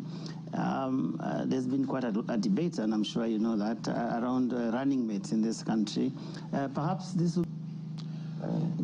Rigathi Gachagua is somebody I have known. Rigathi Gachagua is a very passionate leader. Rigathi Gachagua is a people's person. He speaks about the things that I speak about. He's concerned about the things that are dear to ordinary Kenyans. And the nexus between me and Rigathi Gachagua is the people. He believes in bottom-up the way I do. And that is why I chose. Thank you very much, Mr. Speaker. In addition, and almost in conclusion, I am not the only leader at the national level who has encouraged unity among Kenyans based on shared regional, geographical, and economic and other factors. I have attached several articles. Luya unity is not optional, Moses Wetangula.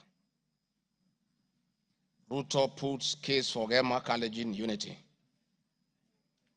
Mijikenda unity in the offing.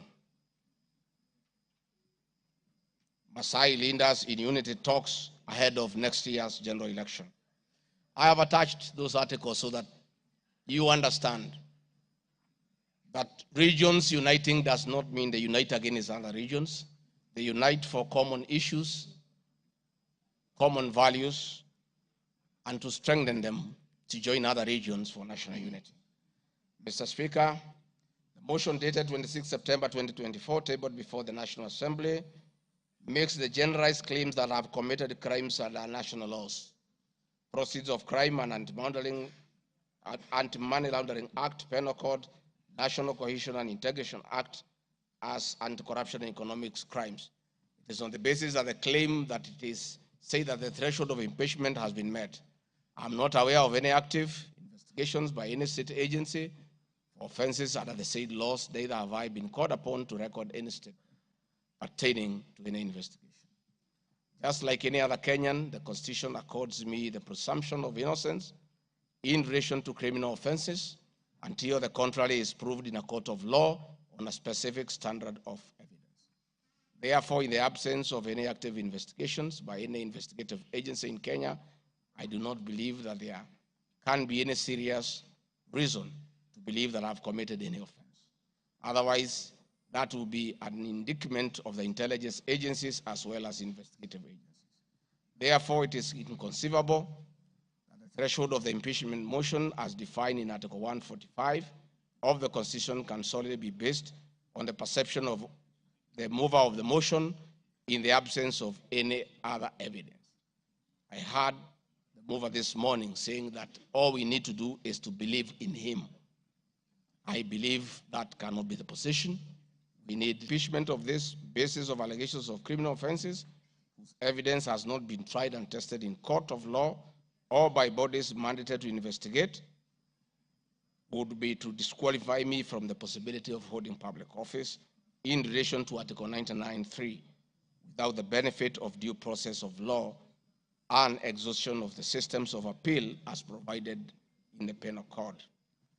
Mr. Speaker, I do not wish to respond to the issues I had this morning that are outside the motion. I want to confirm that I have tremendous respect for Kenyan women, and I have never disrespected them. What has happened is that as politicians, there is always propaganda to undermine somebody. I call upon anybody with evidence that I've ever disrespected that person to come out and provide that evidence. I heard my very great friend, the Honorable Faith Gitau, say that I disrespect women. Many times I've been to Nyandarua. I've referred to Honorable Faith Gitau as Ngatha. Ngatha is a Kikuyu name for a woman of great respect. That I have done countless times, is on video. Finally, the Honorable Bose Sholei, I heard what you said in Eldoret.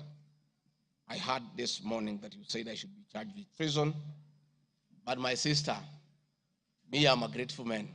I remember, and I'll never forget, during the last administration when I was arrested on fabricated charges for standing with the President William Ruto against the wish of the government at that time, Gladys Bosholai came and sat with me at DCI headquarters, brought me tea, brought me lunch, sat with me, comforted me. At court, she coordinated the collection of 12.5 million shillings as my cash bail. She came to see me in Gigiri for 4 days and had very kind words for me. Despite what you have said, my sister, I do remember that one good thing that you did for me, and I'll love you and cherish you for the rest of my life. Finally, Mr. Speaker, as I wind up, I want to appeal to this Honorable House to consider the allegations against me by the mover of the motion, weigh it against the attached evidence, weigh it against my defense and the attachments and the videos that I've played in this house.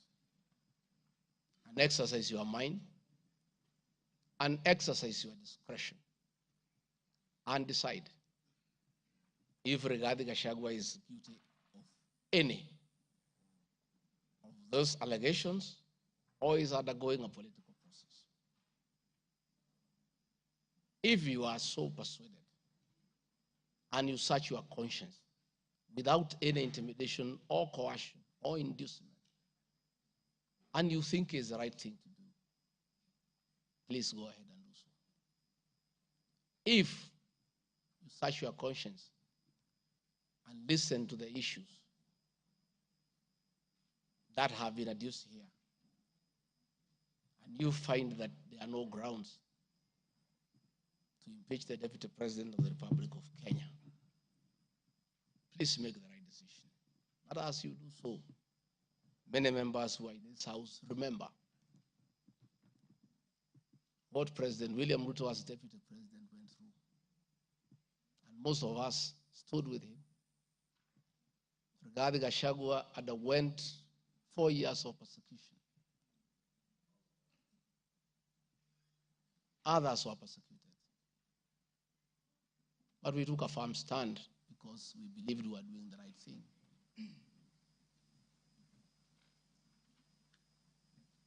His family underwent humiliation. His friends underwent humiliation. He was a haunted man. And on Inauguration Day, he pronounced himself that freedom is here. Again, under the new administration, the same Rigathi Gachagua, who underwent humiliation and persecution, finds himself in the same space under that administration that he fought for. Try, look, reflect, and apply your conscience and make the right decision. Mr. Speaker of the House, I want to thank you for granting me this opportunity. And my address last night was not in any way meant to disrespect the House. Despite, Mr. Speaker, you having ruled that the matter should not be taken out of the House, it was being discussed in every TV station, in every meeting across Kenya. And Kenyans did not have a chance to also hear my side of the story. So I decided, since the accusations against me were everywhere in the country, the people of Kenya, and more so those who voted for me and President William Ruto, deserved also to hear my side of the story. I have tremendous respect for the National Assembly and your ability and capacity to make the right decision. Mr. Speaker, I want to thank you. Asanteni sana. Thank you very much, Deputy President. Thank you very much, Deputy President. I'm sure your fears that you will not be heard fairly have been allayed. You've been heard in absolute silence. You've been heard with total decorum from the House.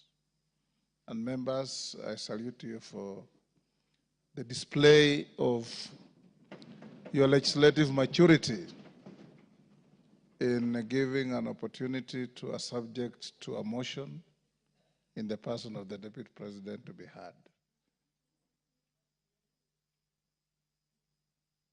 What is it, Rosa? The proceedings are still going on. Who is praying? Yes, Senior Counsel. These proceedings are still going on. Yes, indeed. Mr. Speaker, this is a House of Record, and I had wanted to rise under Standing Order 65, 67A, and 67B. Two of those points you've already covered, Mr. Speaker. It is important that the record reflects that although the standing orders do not require that we listen to the witness in silence, indeed we did. Yes, absolutely. Secondly, that there was compliance with the Standing Order 67B2 in giving the witness a maximum of 2 hours. But there's a third one, Mr. Speaker, which I think should go on record. Standing Order 67A also requires that the witness be entitled to appear in person or with counsel.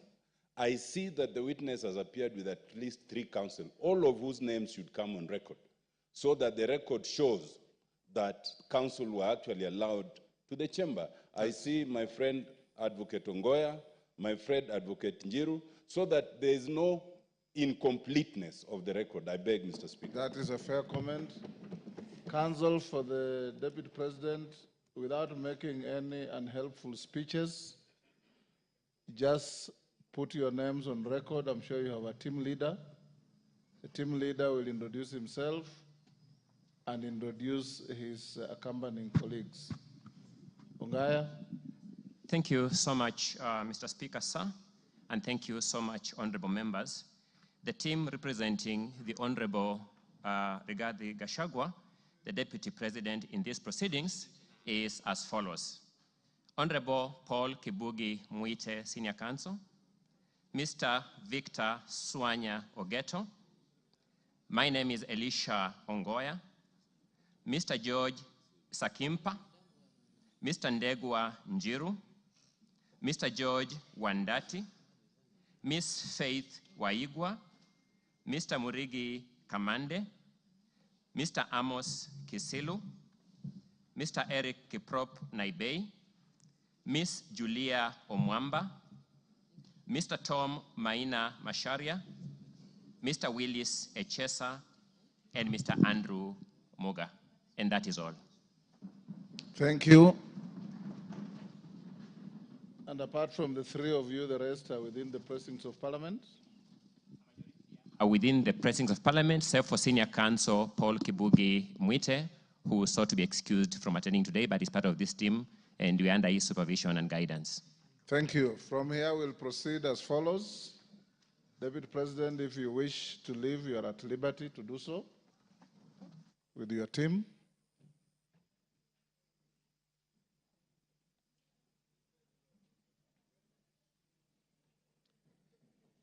Na mwengi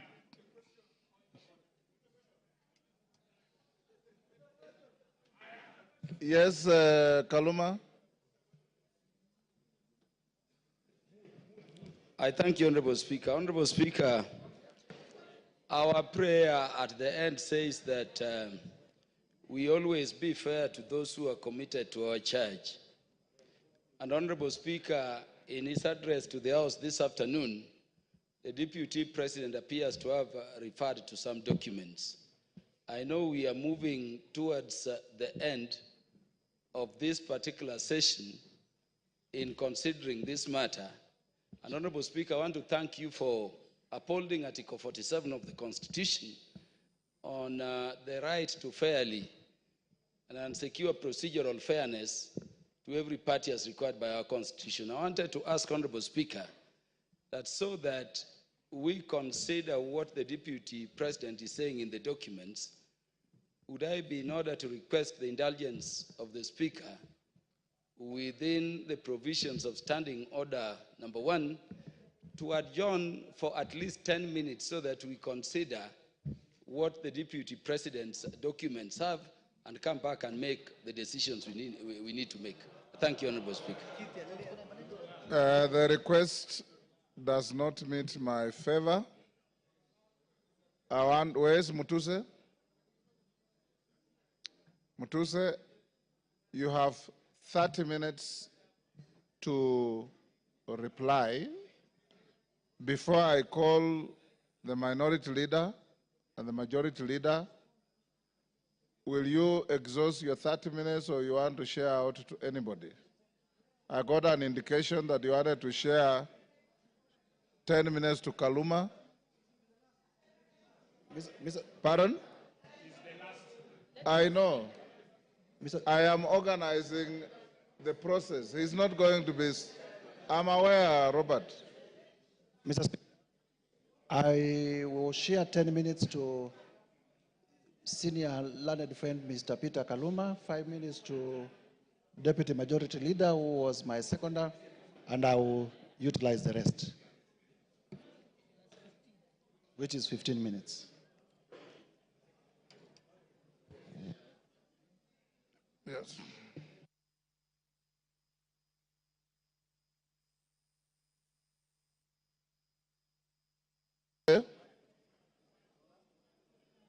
Only you has the right to a second bite to the motion. Your seconder has no right to a second bite. So if you have extra minutes, as I call the minority and majority leader, Kaluma will have 10 minutes if you want to donate to anybody else, but not Owen Bayer. Minority leader, now it's your time. You have 15 minutes. Mr. Speaker. Mr. Speaker, thank you for according me this opportunity. From the onset, Honorable Speaker, the minority supports the motion on removal from office by impeachment of Honorable Rigathi Gachagua because, Mr. Speaker, he is unfit to hold office. In Kenya, and yesterday it was clear to all Kenyans to see for themselves the danger this country is in, Mr. Speaker. Rather, it's a reflection of our commitment to accountability and the rule of law in this country, Mr. Speaker. Honorable Speaker, the integrity of government and the stability of our nation is at stake, Mr. Speaker, as we speak this afternoon in this House, this evening, Mr. Speaker. Honorable Speaker, national security is at stake. Honorable Speaker, the economy is at stake. Honorable Speaker, the DP, since he assumed office, we have witnessed nothing but abuse of power, discrimination against communities, insubordination, disregard for the two levels of government, corruption, bullying, and many other actions that undermine the rule of law, Mr. Speaker, as well as actions that are unethical, illegal, and that severely breach public trust as contained in the motion by Honorable Mwenge Mutuse, Mr. Speaker. Honorable Speaker, in supporting the removal of the Deputy President from office, we are rejecting the invitation by Honorable Rigathi Gachagua to accept tribal bigotry, Mr. Speaker, skilled resource allocation, and the exploitation and domination of minorities as fait accompli in Kenya, Mr. Speaker.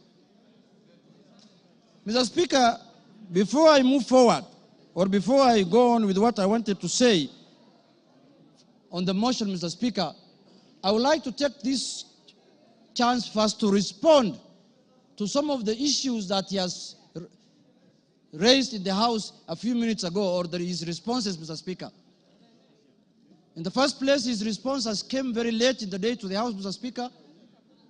He tabled his response at 4 p.m. in the evening today, Mr. Speaker, and he should have done it either yesterday evening or this morning, Mr. Speaker, so that the House can get enough time to peruse what he has said, Mr. Speaker.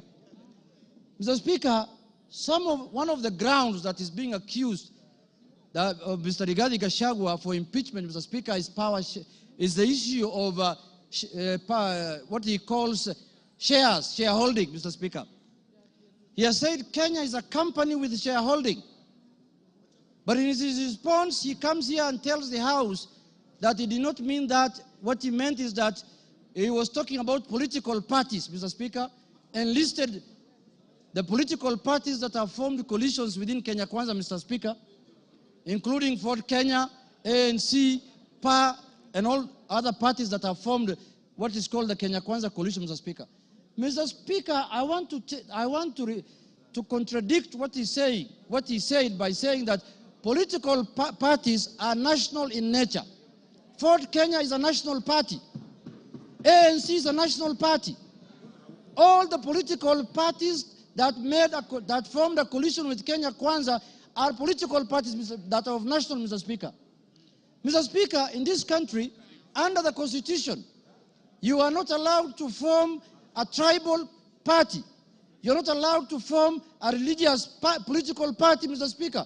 You are not allowed to form a Mulima political party, Mr. Speaker. That is very clear in the Constitution, Mr. Speaker. And if the Deputy President is not aware of that, I can read out for him, Mr. Speaker. Under Article, Mr. Speaker, 91, every political party shall have a national character as prescribed by an Act of Parliament, have democratically elected governing body, Mr. Speaker. And it also says in Part 2, a political party shall not be founded on a religious, linguistic, racial, ethnic, gender, or regional basis, Mr. Speaker, or seek to engage in advocacy of hatred, like what he does sometimes, on any such basis, Mr. Speaker. Mr. Speaker, the Deputy President has been propagating for the last 2 years in this country, Mr. Speaker. The Deputy President has told Kenyans in no uncertain terms that Kenya is a shareholding company. Order, honorable members. And if you do not vote, for Kenya Kwanza, you do not have any shares, Mr. Speaker. Order, Yegon, and your team. Ngong. Mr. Speaker, members now are excited because they are not happy with the response the Deputy President has given them. Now they want to vote and go home. I know what they are doing. I know, but let's prosecute the matter. We have to respond to the issues he has brought to the House, Mr. Speaker. Mr. Speaker, political parties are not equal to regional and ethnic, conglomerations that the Deputy President has been advocating for the last 2 years, Mr. Speaker. Mr. Speaker, I want to give him a good example like ODM. ODM has sent the other day 6 experts under the broad-based government, Mr. Speaker. 6 experts. Where are those experts coming from? One is from the coast. Beatrice School is from Turkana. Oparanya is from Western. The Attorney General is from Kisumu. Mr. Speaker, when he's talking about 30% of Fort Kenya and 30% of ANC, he thinks those positions were given to lawyers as a community, Mr. Speaker. When Fort Kenya is a national party, those positions belong to members of Fort Kenya who are in Mombasa, who are in Migori, who are in Kakamega, who are in Bungoma, who are in Eldoret. Fort Kenya has membership in all the country, has membership, Mr. Speaker.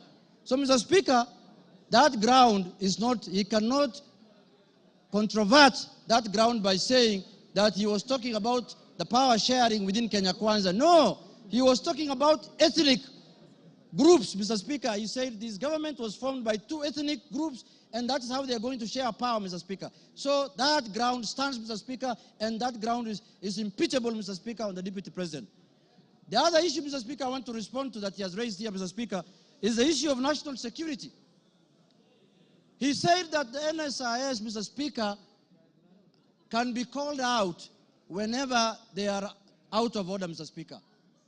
Mr. Speaker, the man, Deputy President, sits in the National Security Council, Mr. Speaker.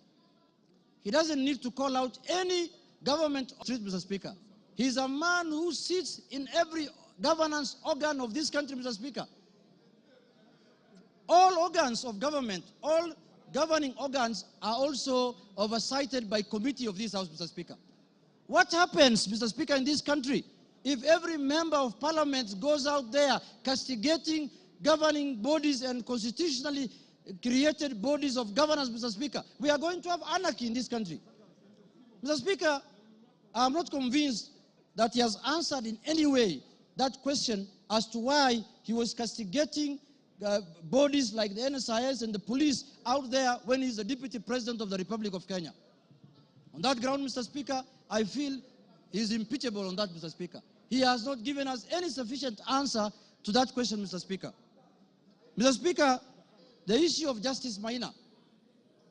He said that he was not attacking her because of the judgment she rendered against him, Mr. Speaker. And he said that he had filed a petition with the Judicial Service Commission, Mr. Speaker. He who wants equity must come with clean hands. You cannot castigate a judge in the rallies, in burials, and then you want JSC to listen to you. You can't have both ways. If you wanted JSC to deal with that matter, if he was unhappy with the way the judge has handled his case, Mr. Speaker, he should not have castigated her in a burial, Mr. Speaker. He should not have talked about her in a very demeaning manner, Mr. Speaker. He should have kept his cool and filed his petition with the Judicial Service Commission, Mr. Speaker.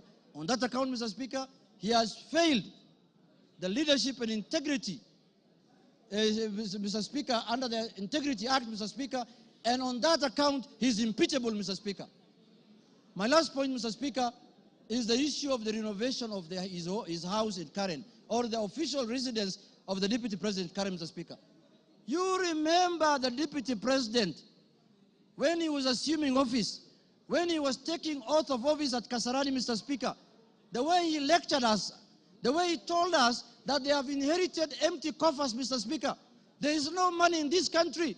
The former regime has looted and gone with everything, and goes ahead after 2 months to renovate his house, his official residence, with over 100 million, 45 million shillings, Mr. Speaker. Imetoka wapi, Mr. Speaker? Where has that money come from? Where has that money come from? He has not convinced us in any way how that money was spent, how those companies were paid, and on that account, Mr. Speaker, because of misuse of public resources, he is impeachable on that account also, Mr. Speaker. Mr. Speaker, I want to say this. When we gave ourselves the new constitution in 2010, we cannot impeach the president, we cannot impeach ministers, we cannot impeach the deputy president. Kenyans gave themselves the new constitution, and they put in there Article 150, knowing very well that one day they will hold their leaders, the president, the deputy president, accountable, Mr. Speaker. And they gave that mandate to this House, Mr. Speaker, and the Senate, Parliament in general, Mr. Speaker. Mr. Speaker, I was shocked under the public participation, people saying that Kufa Makanga, Kufa driver, Mr. Speaker. We cannot allow the driver to die because it is an issue. We are witnessing a situation where the Makanga wants to take the steering by force. And what happens after that? The driver is carrying 55 million Kenyans, Mr. Speaker. We cannot allow the driver to die because 55 million Kenyans are going to die with him. But the Makanga, who is just hanging at the door there of the matatu, can go, Mr. Speaker. If he misbehaves, Mr. Speaker. And, you know, if he's not doing his work properly, Mr. Speaker, the easier one to go first is the Makanga, because the Makanga is the one who should be telling the driver what to do. And they're telling us here, Kufa Makanga, Kufa driver. The petition of the driver is not with us in this parliament. The petition we have, the motion we have before us today is the motion of the Makanga. And we are going to deal with him perpendicularly and thoroughly, Mr. Speaker, this afternoon. Mr. Speaker, I want to tell the House that we have lived like orphans in this country for the last 2 years. Why do I say so? Mr. Speaker, we are taxpayers. Some of the places that contribute to the highest taxes in this country are areas that are dominated by Azimio people. And then somebody comes here and tells me, you are not a shareholder, you're not going to get services, you're not going to get development. What the hell is that? What the hell is that? Does the taxes that are paid by the Azimio people count for nothing, Mr. Speaker? And it is coming from the high office of the Deputy President of the Republic of Kenya, Mr. Speaker. Mr. Speaker, this is the time we are going to correct this thing so that it never happens again, so that we don't have another Deputy President who comes later. Because when we impeach this one, another one is going to be appointed. This is a lesson to the next one, that if you misbehave, we will just take you through this Goleta, Mr. Speaker. Mr. Speaker, I want to conclude by saying this. Let us not personalize offices. We don't have any ill will. We don't have any bad faith. We don't have anything that we are holding against the persona of Geoffrey Rigathi Gachagua, Mr. Speaker. We are dealing with the office of the Deputy President currently occupied by one Geoffrey Rigathi Gachagua, Mr. Speaker. The office holder. And let us not personalize. The office does not belong to him. does not belong to anybody. This is a constitutional office, and the Constitution has prescribed how to deal with you when you misbehave in that office, Mr. Speaker. So, Mr. Speaker, for Kenya to become cohesive,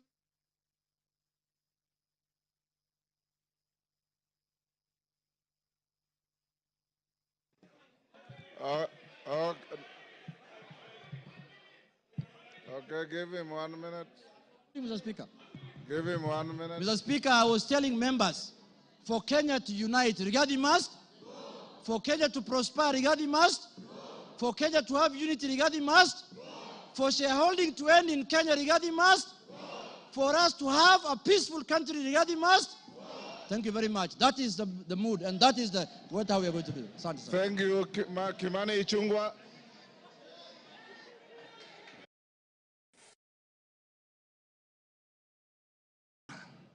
Thank you for this opportunity.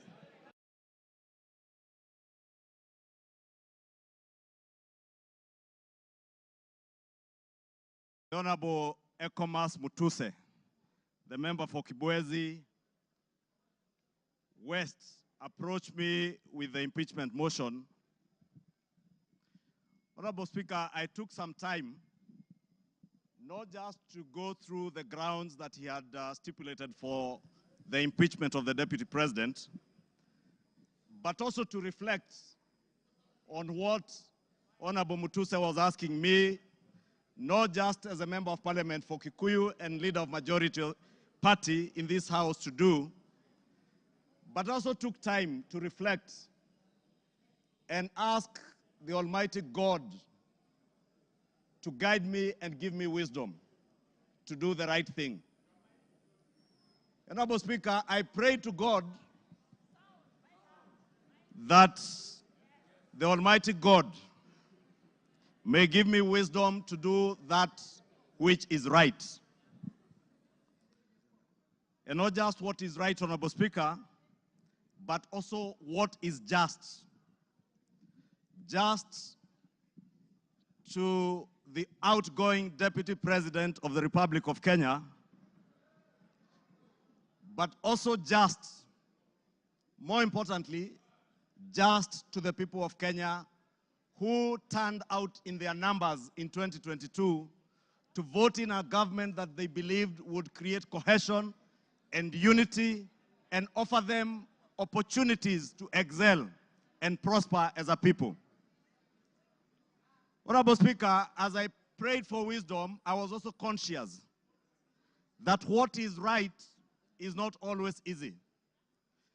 And what is right is not always popular. And being a son of the mountain, representing people of the Mount Kenya region, Honorable Speaker, it was clear to me that what may be popular today may not be right. And that is why I asked God to give me the wisdom to do that what is right, Honorable Speaker. And I am here today to do what is right for the people of Kenya. I am here to do what is right, not just for the people of Mount Kenya. I am here to do what is right for the greater good of the Republic of Kenya, Honorable Speaker. And that is why I rise to support this impeachment motion, Honorable Speaker. Honorable Speaker, having listened to Honorable Mutuse and all the grounds, and having looked at the Constitution, Honorable Speaker, and I would beg for us to look at Article 150 on the removal of a deputy president, the reasons as to why you may remove a deputy president from office. The first one is on the ground of physical or mental incapacity to perform the functions of that office. We have no capacity to determine the physical and mental capacity of the Deputy President, Rigathi Gachagua. But on impeachment as a second ground, the first ground is on the ground of a gross violation of a provision of this Constitution or any other law. The question that begs is whether one Rigathi Geoffrey Gachagua has contravened or has grossly violated one provision of our Constitution. And I think the Honorable Ekomas Mutuse was able to demonstrate this morning that Rigathi Gachagua has violated not one, but over 8 provisions of our constitution, which I agree with the Honorable Mutuse. And for that reason, Rigathi Gachagua ought and must be impeached today. The second ground, Honorable Speaker, is where there are serious reasons to explain what serious, when you believe there are serious reasons that the Deputy President has committed a crime under national or international law. Honorable Speaker, behind the veneer of humility that you have seen here this evening, behind the veneer of humility that Kenyans saw on national TVs on Sunday, pretending to apologize, is a dark face of violence. Is a dark face, Honorable Speaker, that is a great danger to our nationhood, a great danger to the unity of our republic, Honorable Speaker, a danger to the cohesive existence of our nation as we see it today, Honorable Speaker. On the first ground, Honorable Speaker, on the remark of serikali ni kampuni, it pains me, Honorable Speaker, as I say, not just as leader of majority, but as a member of parliament of Kikuyu constituency, and also as a son of the mountain, where I come from. That, Honorable Speaker, today, the community I come from is being depicted as a community that is entitled and privileged. We are a community, Honorable Speaker, that has love for other Kenyans and other communities in our republic. We are a community that is known for our hard work and resilience, not for entitlement. We are a community that is peace-loving and that believes in the unity of one indivisible nation and Republic of Kenya. Rigathi Gachagua does not believe in an indivisible country. He believes in parochial, selfish, regional, and sectarian interests. And for that reason, Honorable Speaker, we ought and we should impeach the Honorable Rigathi Gachagua. Honorable Speaker, we need to ask ourselves as honorable members of parliament, who took an oath of office, Honorable Speaker, and we swore in the name of the Almighty God that we would obey, respect, uphold, protect, and defend this Constitution.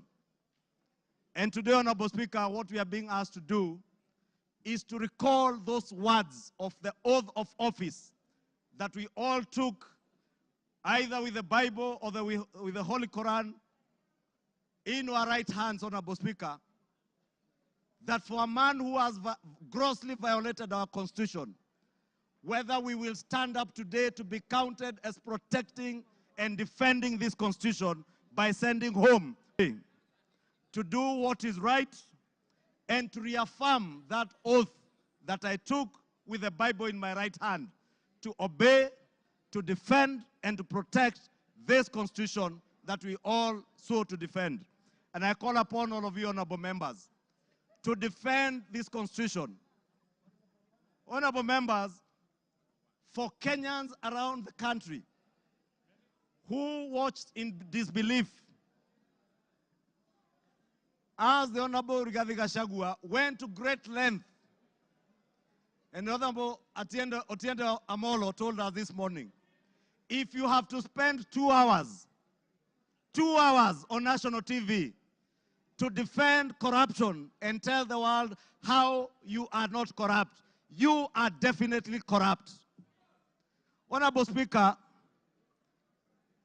the Deputy President with his legal team submitted their defense late at 4 p.m. this afternoon, imagining that we will not have the time to go through this voluminous document.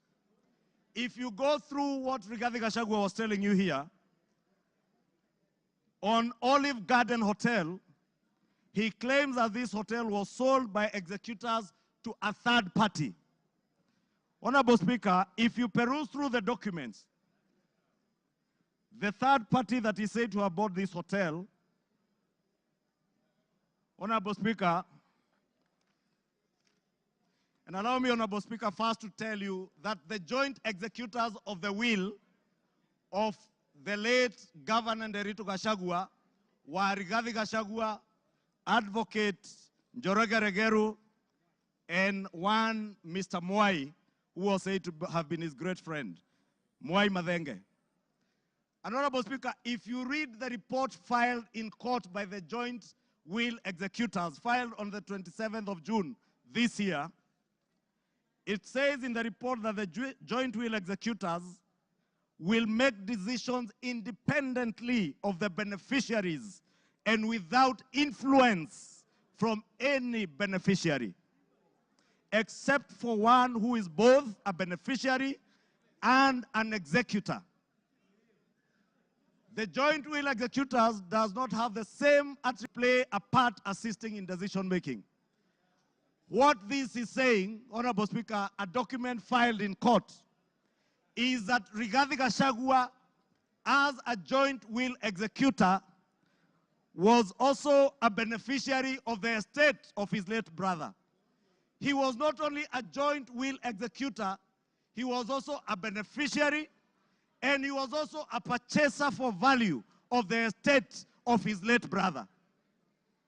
Olive Gardens is said to have been sold to one gentleman that many of us know, the Honorable Gishimu Githinji, the member for Gishugu, will tell you that the gentleman who is listed here as a purchaser for value for Olive Gardens, one Peterson Jomo Mushira, was a candidate in Gishugu constituency.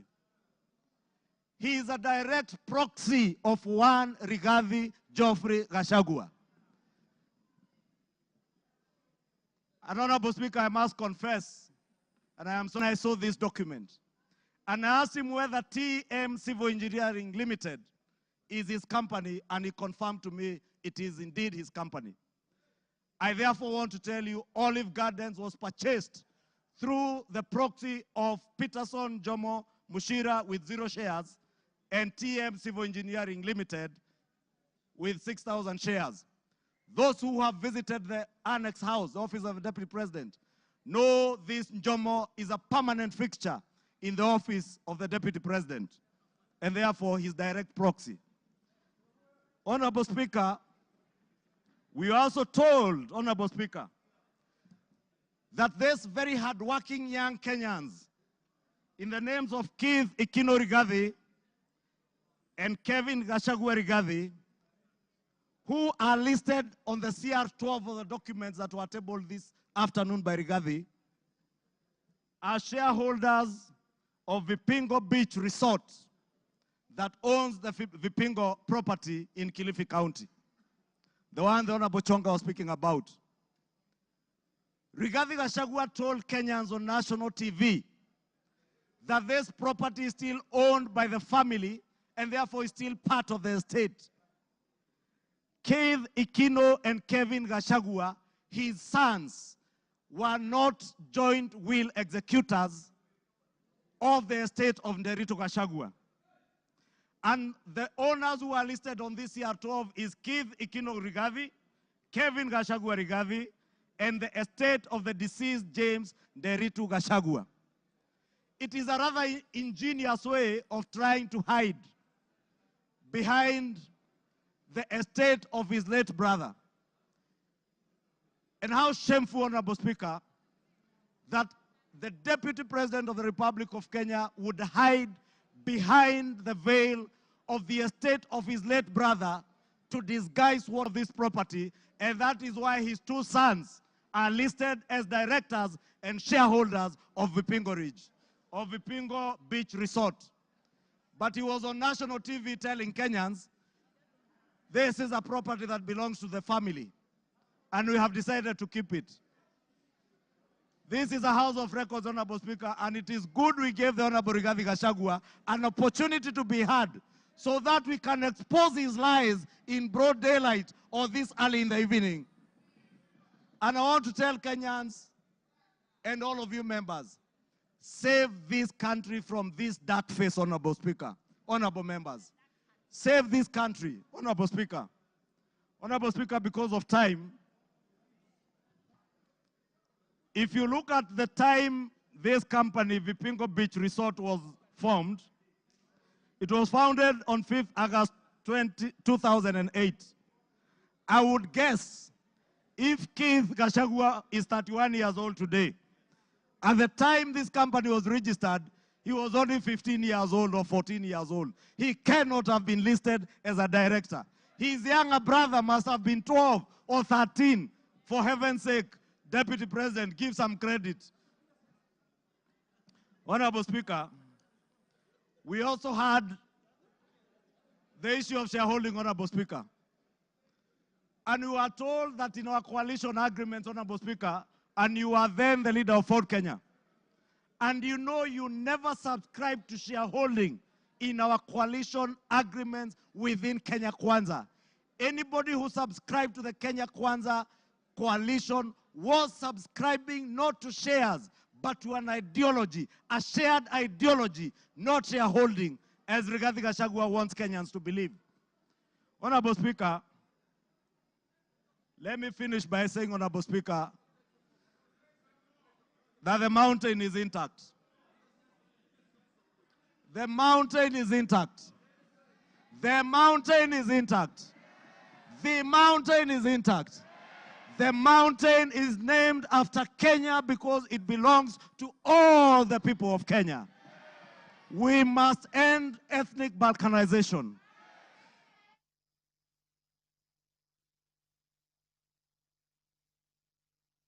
Give him another 2-3 minutes.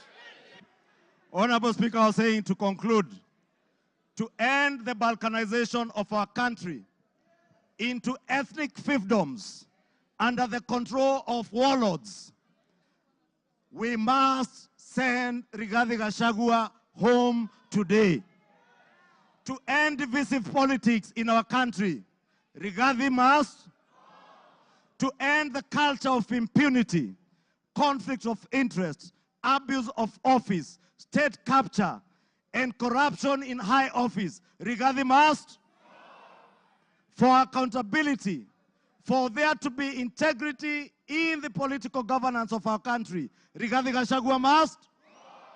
For leaders in high office to bear policy and political responsibility, Rigathi Gachagua must.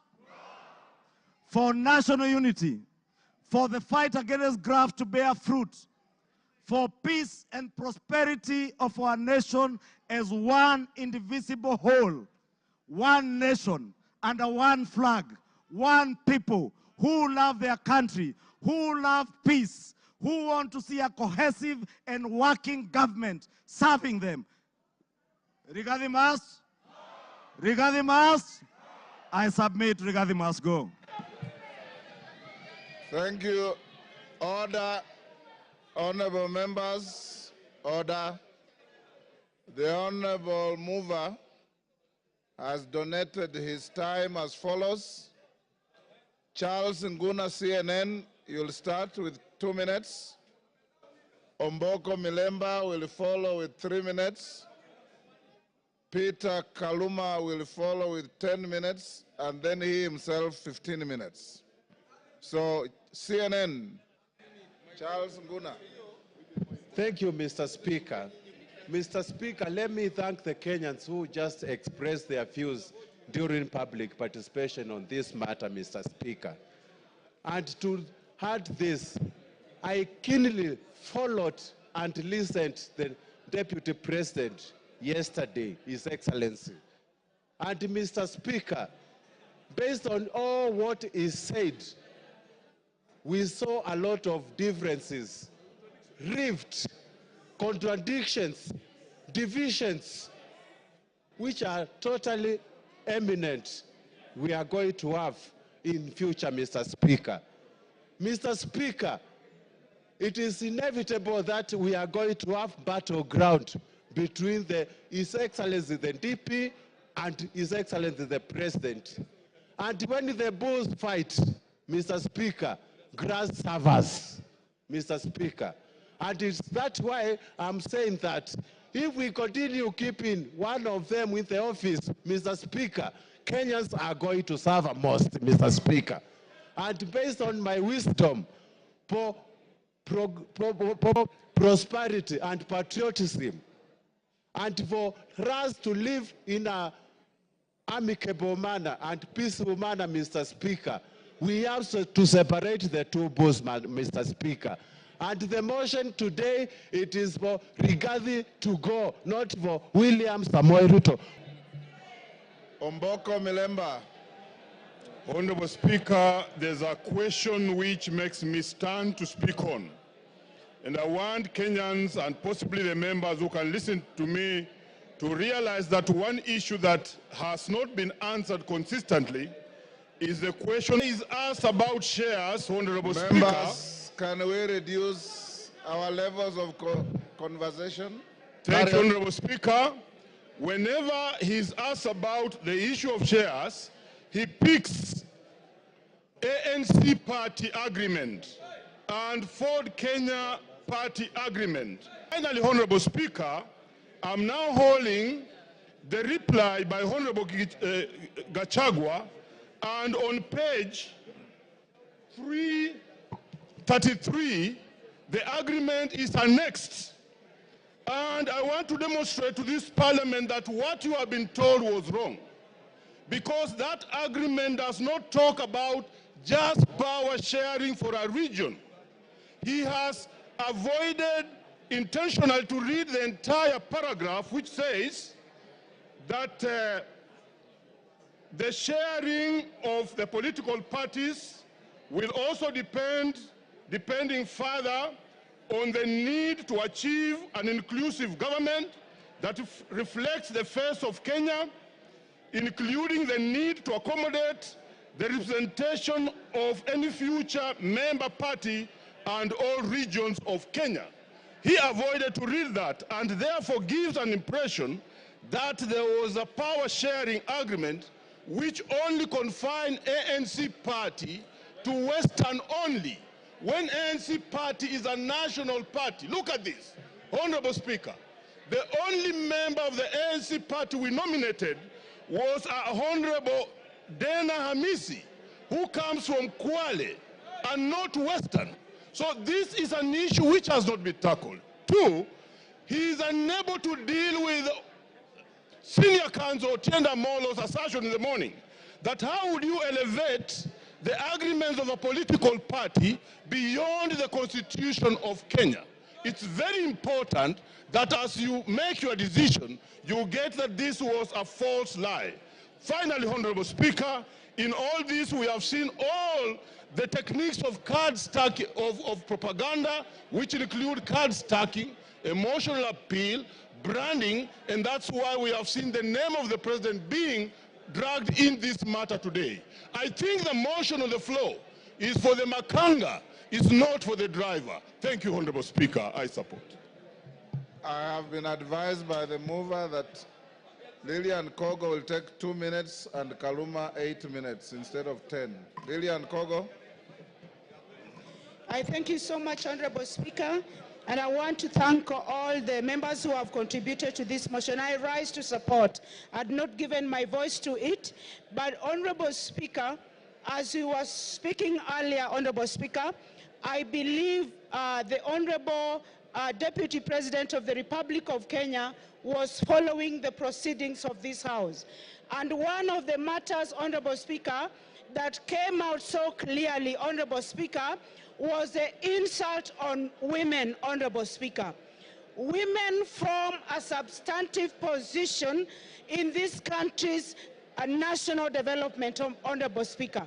And Honorable Speaker, I expected that when the Deputy President came to this House, he was going to address this matter on a special way, Honorable Speaker. But I did not listen. I did not hear him. I did not hear the Deputy Speaker say when, where, how. The Deputy President, sorry. I did not hear the Deputy President, one Honorable Rigathi Gachagua, answer to the question of saying that one noble member of this House, the Honorable Jemachia, is a Malaya, Honorable Speaker. It concerns me, and I wanted the Honorable Rigathi Gachagua to tell this House where, how, when, who witnessed him sleep with one Jemachia and how he felt. We wanted to know, because we are not going to allow women to be used with derogatory language moving forward, Honorable Speaker. It is nobody's choice to be a Malaya. These are mothers. It is nobody's choice to be a Malaya. These are our sisters. It is not... Time up. Peter Kaluma. Peter Kaluma.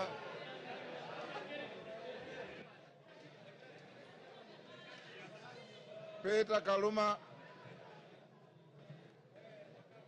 Honorable members. I thank you.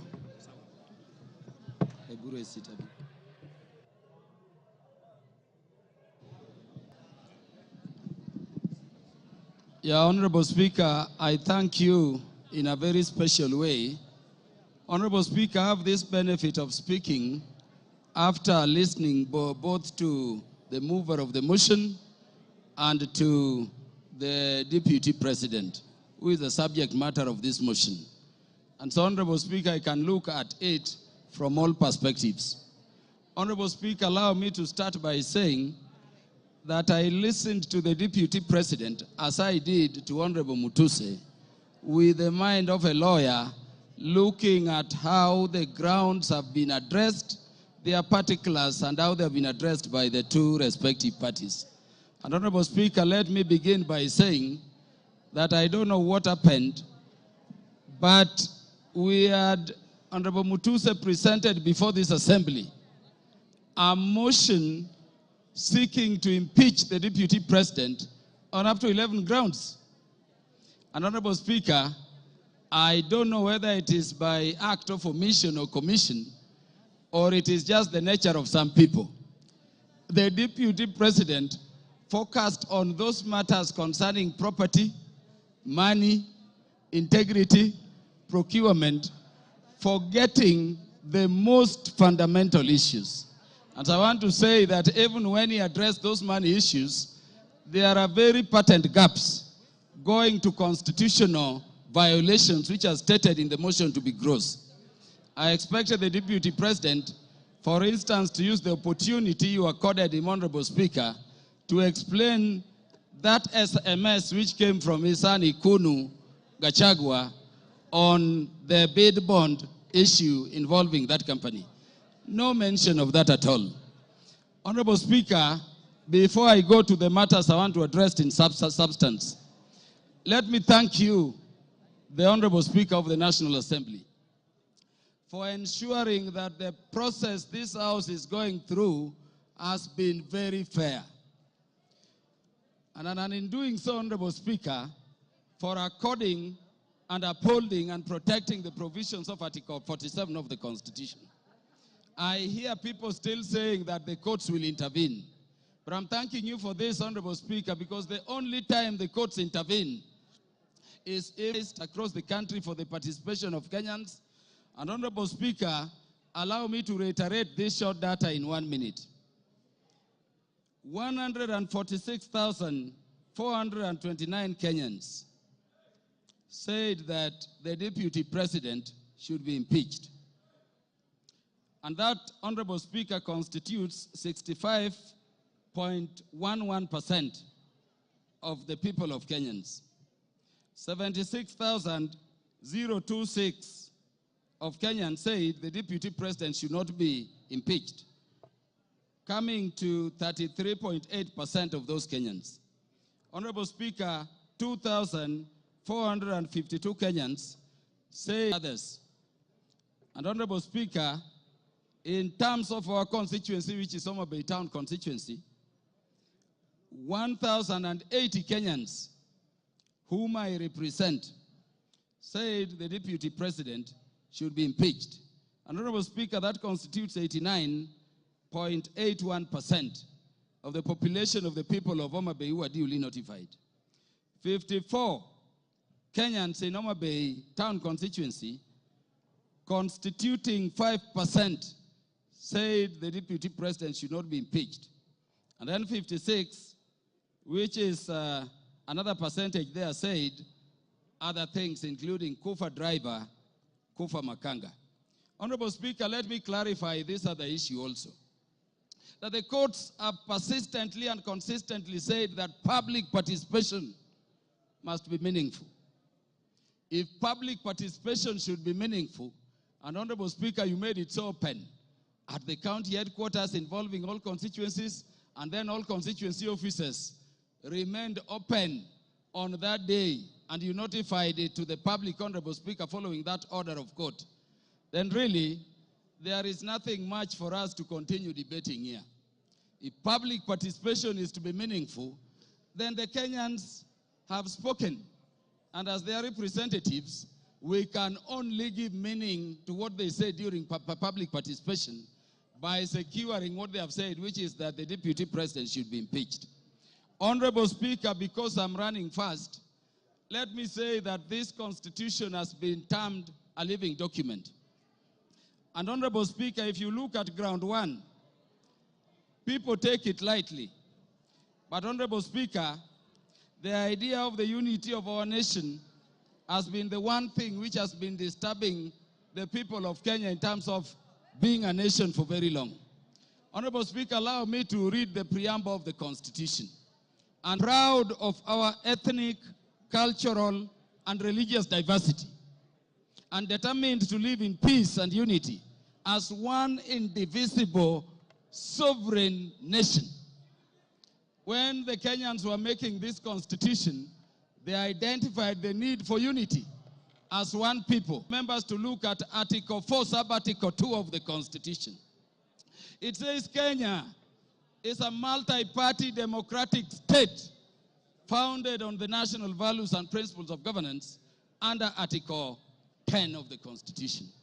And Honorable Speaker, people have said so many things about this Constitution. But let me say today, before this House, Honorable Speaker, that Article 10 of the Constitution, if this spirit has a soul, if this Constitution has a spirit, then you can only find it in Article 10 of the Constitution. At Article 10, Sub-Article 2, those national values which were identified by the people of Kenya during constitution making as the things which Kenya needs to address are the following, Honorable Speaker. Patriotism, national unity, sharing and devolution of power, the rule of law, democracy and participation of the people, human dignity, equity, social justice, inclusiveness, equality, human rights, non-discrimination, and protection of the marginalized. Honorable Speaker, adhering in the resources of the nation. It cannot be therefore, Honorable Speaker, that a state officer at the level of the deputy president is singing to other Kenyans how they are shareholders and they don't belong to this country. And Honorable Speaker, it saddens me that having given him the opportunity, the deputy president did not proffer a defense, the deputy president did not offer an apology, but the deputy president said other people are also doing it. Honorable Speaker, let me say an impeachment motion proceeds in personam. It proceeds against a specific person. You may say Kufa Dereva, Kufa Makanga. Give him 1 minute to wind up. Wind up, Kaluma. Thank you. Honorable Speaker, cannot have a motion for impeachment against Kaluma and somebody. Those who are saying Kufa driver, Kufa Makamba, bring the driver and we will also consider it on the merit. And on account of that, Honorable Speaker, this person must go. Honorable Speaker, in the few seconds remaining, let me say that when Westgate came under attack, I lost a cousin in the name of Jackton Port. He was the first one to be shot there. When Garissa University came under attack, Honorable Speaker, I lost Solomon Oludo from Marindi, a son of our land I educated at Ubiero Primary School. Honorable Speaker, we have no problem holding the security apparatus of the nation, to account. But, Honorable Speaker, we cannot have a situation where you talk that recklessly in public about our National Intelligence Service being dysfunctional. Security Committee, each minute, we are fighting terrorists. You cannot speak that way and come back and say it is normal. Honorable Speaker, how can you be a principal assistant to the President when each time the President leaves the country, you are organizing rallies to incite ethnic animosity against your own government? Honorable Speaker, how can you be a principal assistant to His Excellency the President when the President is having a press conference in Nairobi and you are having a separate one instead of standing with him to calm the nation from Mombasa to say that the President, in fact, there is a problem and is a dysfunction in government? Time up, Mutuse. You have 15 minutes. Very good. Thank you, Mr. Speaker. Thank you, Mr. Speaker. Before I begin my reply to the motion, please allow me to table additional documents, being a newspaper advert that was placed by His Excellency the Deputy President in today's newspapers, and also the video recording of his speech yesterday, because they are material to these proceedings. Go ahead. Request granted.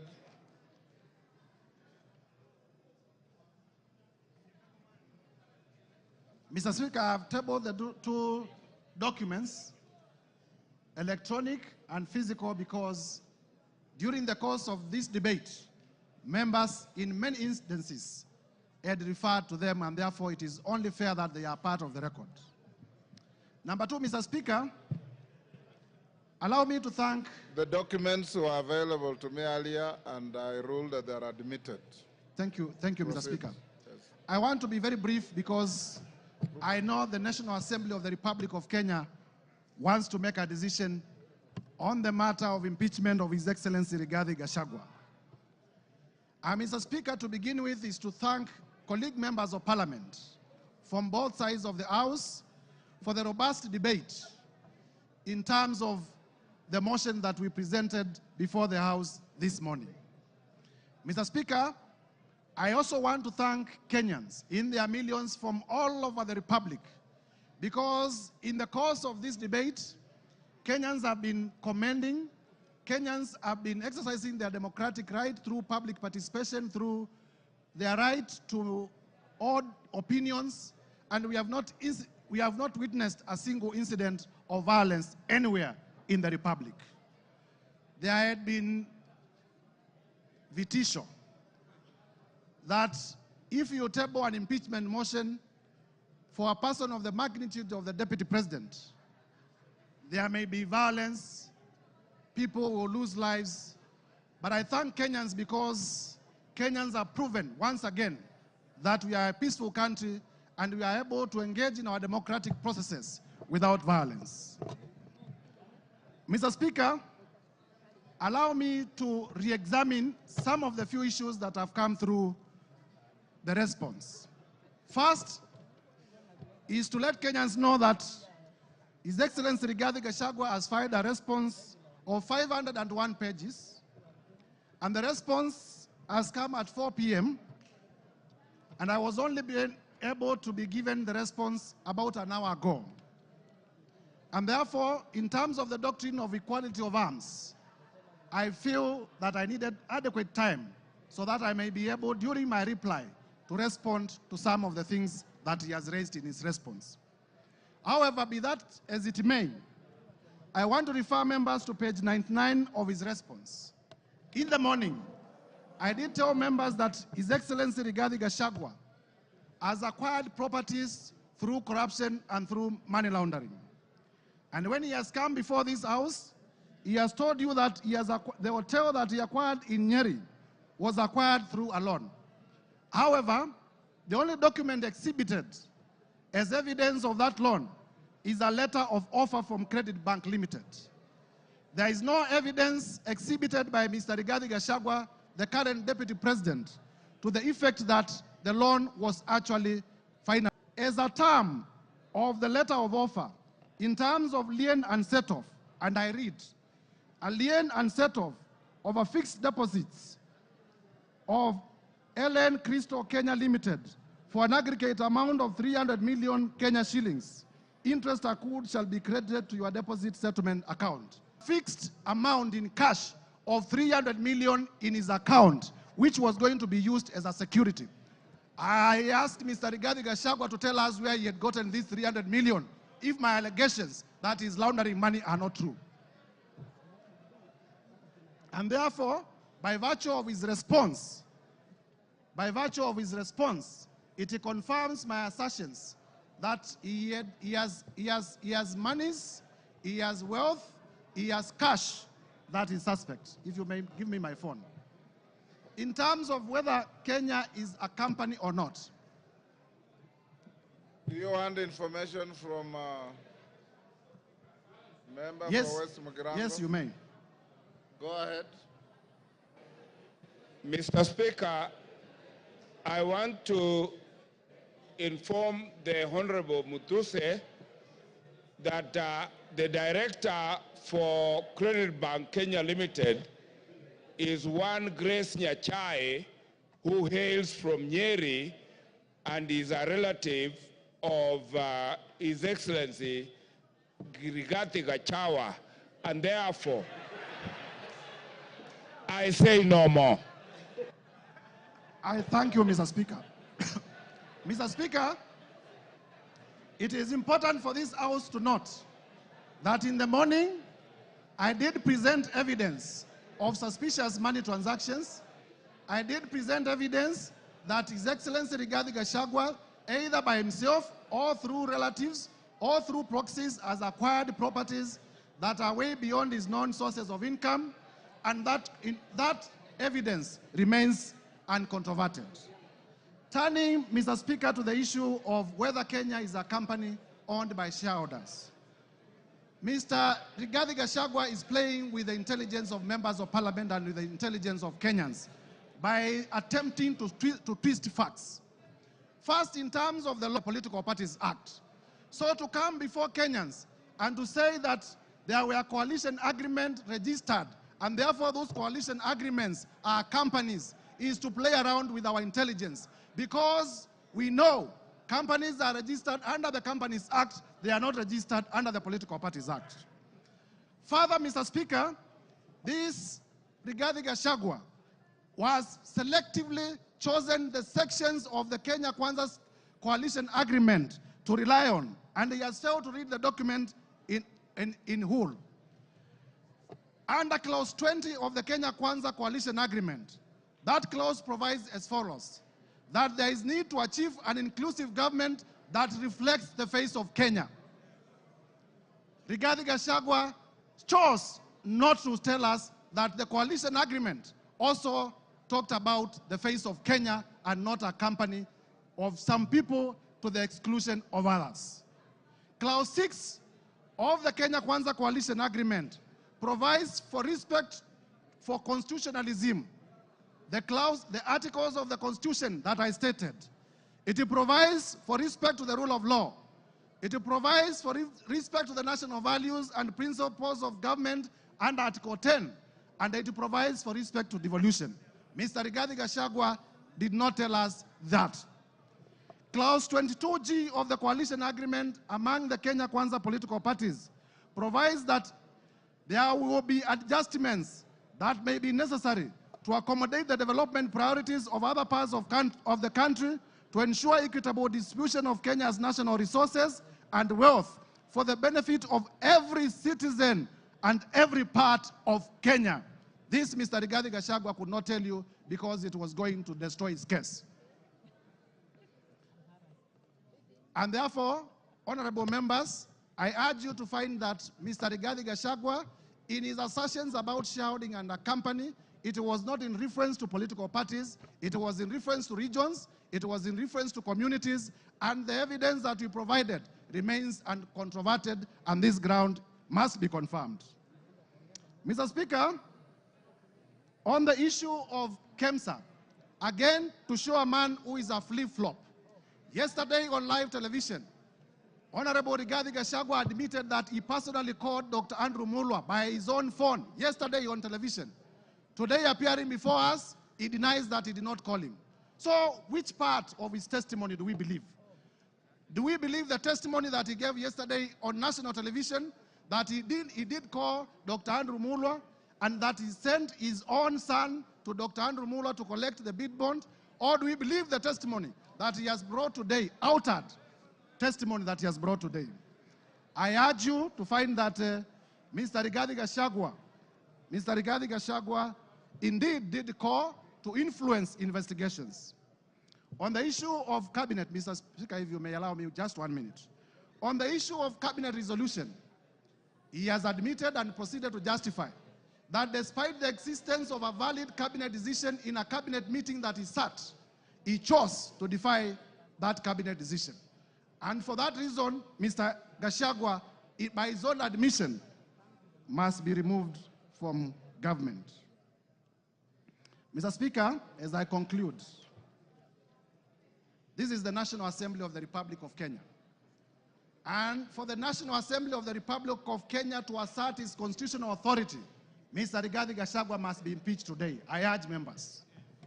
Mr. Rigathi Gachagua, we have heard from members here, has made inflammatory remarks against the women of the Republic.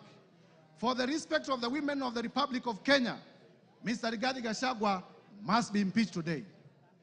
We have heard that Mr. Rigathi Gachagua has disinherited the widows of his own brother.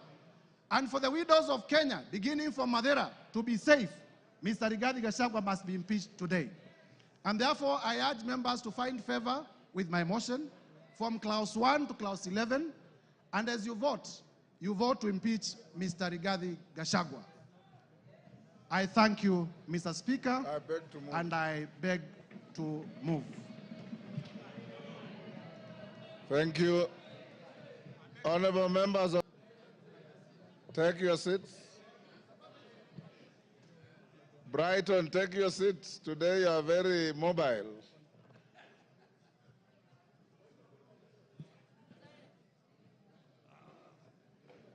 Honorable members, order. Honorable members, Honorable Jeho, take your seat. Honorable members, we are coming to the end of this motion.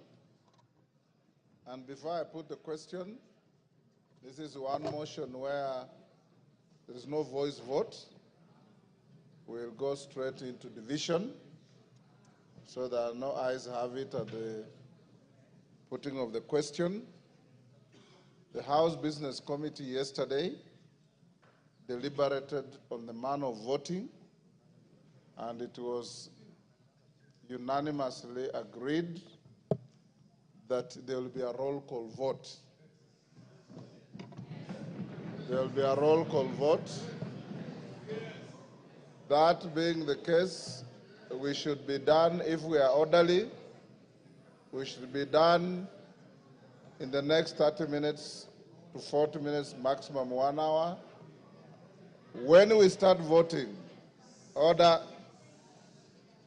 When we start voting, I'll instruct the clerk and the teller, having conducted yourselves exemplarily well, any member who precedes his or her vote with a preamble or a speech or a statement will be a spoiled vote.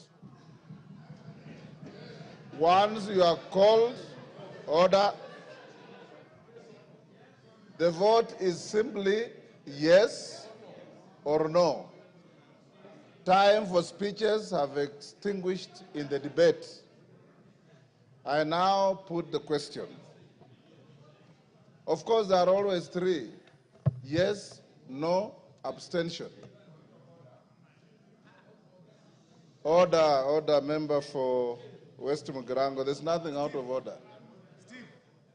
Honorable members, I now put the question, which is that, pursuant to the provisions of Articles 145 and 151B and 2 of the Constitution and Standing Order 64 and 65, this House resolves to remove from office by impeachment His Excellency Honorable Rigathi Gachagua, EGH, the Deputy President of the Republic of Kenya, on the following grounds. 1.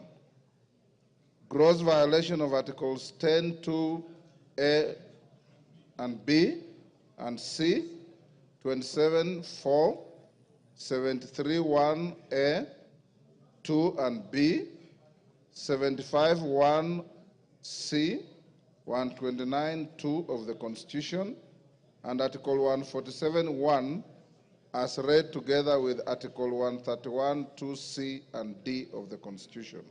2. Gross violation of Articles 147(1) and 152(1) of the Constitution by undermining the President and the Cabinet and the effective discharge of the national government executive mandate. 3. Gross violation of Articles 6(2), 10(2)A, 174, 186(1), 189(1), and the fourth schedule to the Constitution by undermining devolution. 4. Gross violation of Article 161 of the Constitution on the institutional and decisional independence of judges. 5. Gross violation of Articles 3(1) and 148(5)A of the Constitution on the fidelity to the oath of office and allegiance. 6. Serious reasons to believe that His Excellency the Deputy President has committed crimes under Sections 13(1)A and 62 of the National Cohesion and Integration Act. 7.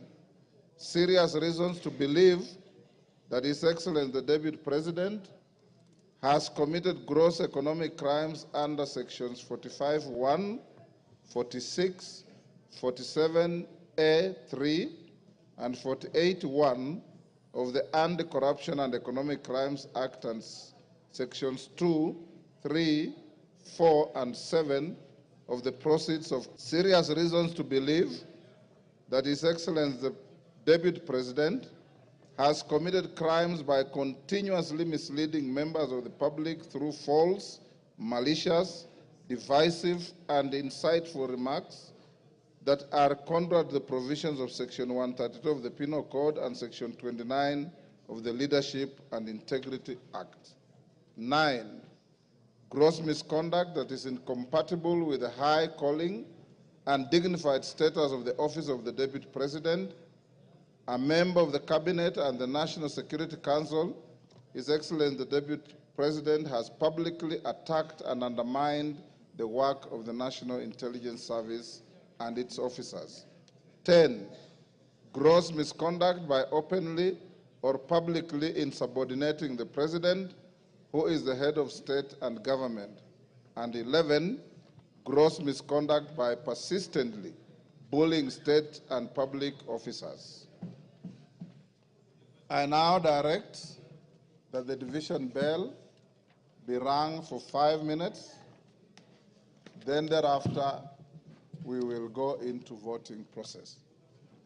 As we do so, can the whips give us, yes, Jeanette? Mr. Speaker, I propose that only the whips should be allowed to go out of the chambers, Mr. Speaker. The rest should remain seated. Yeah. Only the whips should be allowed to go out, Mr. Speaker. The rest of the members can sit and hold their things on the. That's the rule. That's the rule.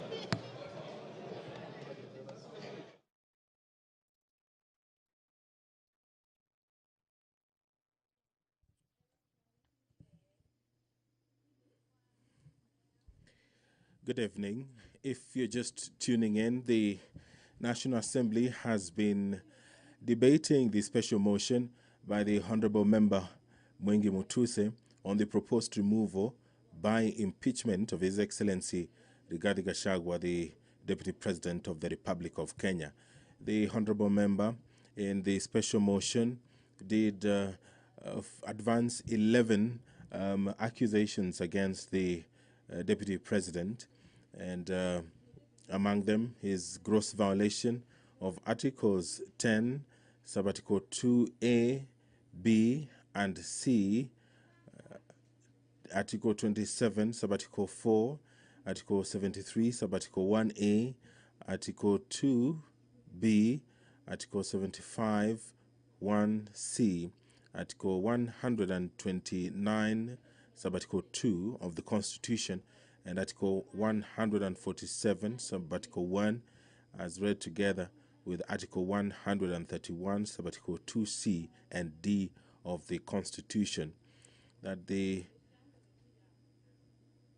Deputy President has persistently made utterances threatening to discriminate, exclude, and unlawfully deny sections of the people of Kenya and regions of the Republic of Kenya equal opportunities for public service appointments and allocation of public resources.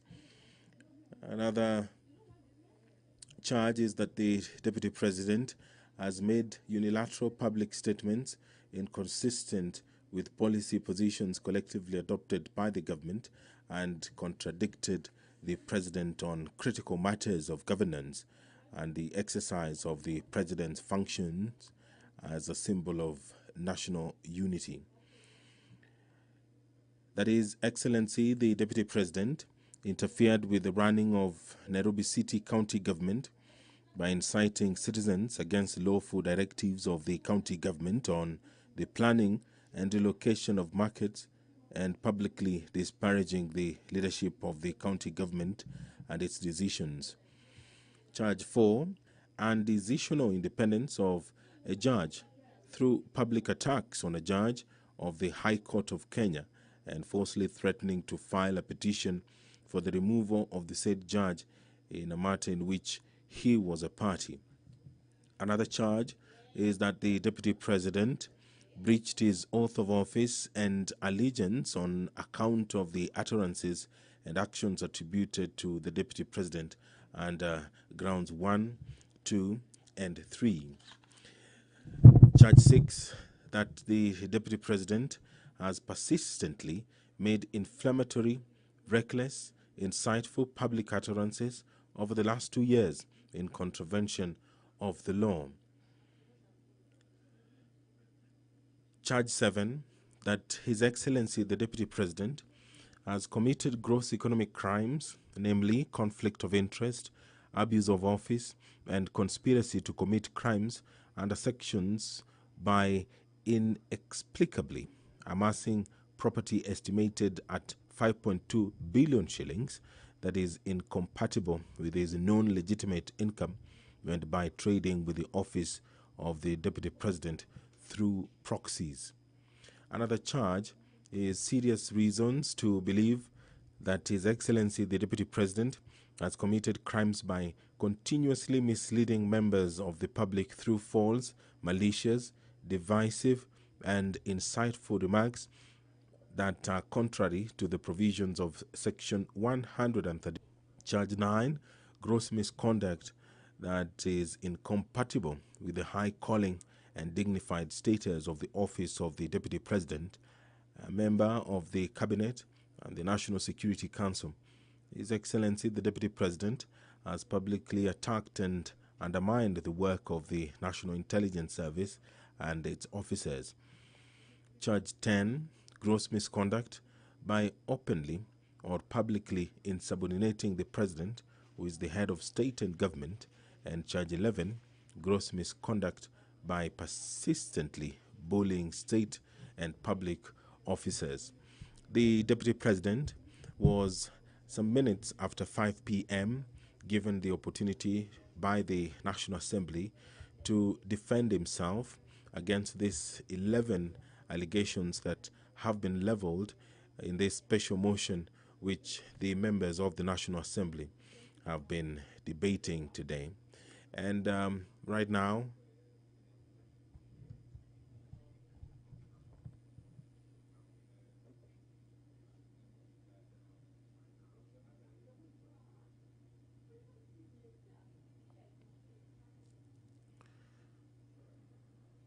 Right now, the respective leadership in the House is whipping members to come into the chambers to allow the division to proceed. Remember that this is of the National Assembly voting in affirmative, and they will be doing so through a roll call. Standing Order 65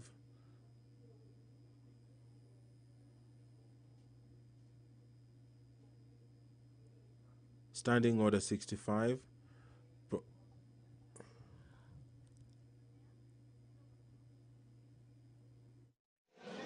Honorable members, take your seats. Whips, you are satisfied your members are all in the House? Take your seats.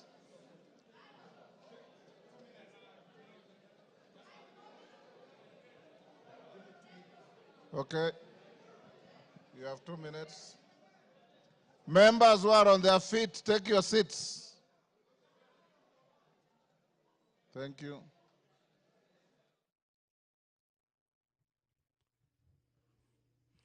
Standing Order 65 of the National Assembly provides for the procedure for removal of the Deputy President.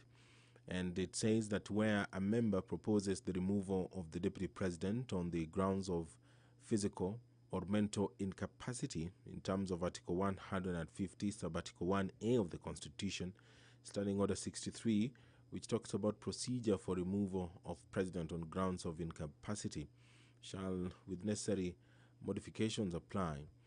You'll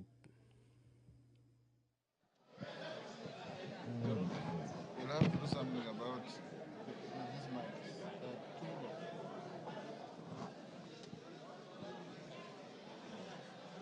Take your seats, honorable members.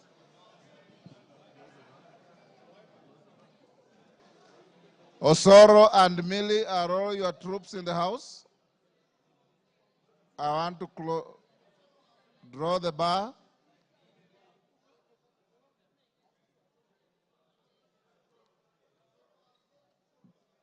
Draw the bar.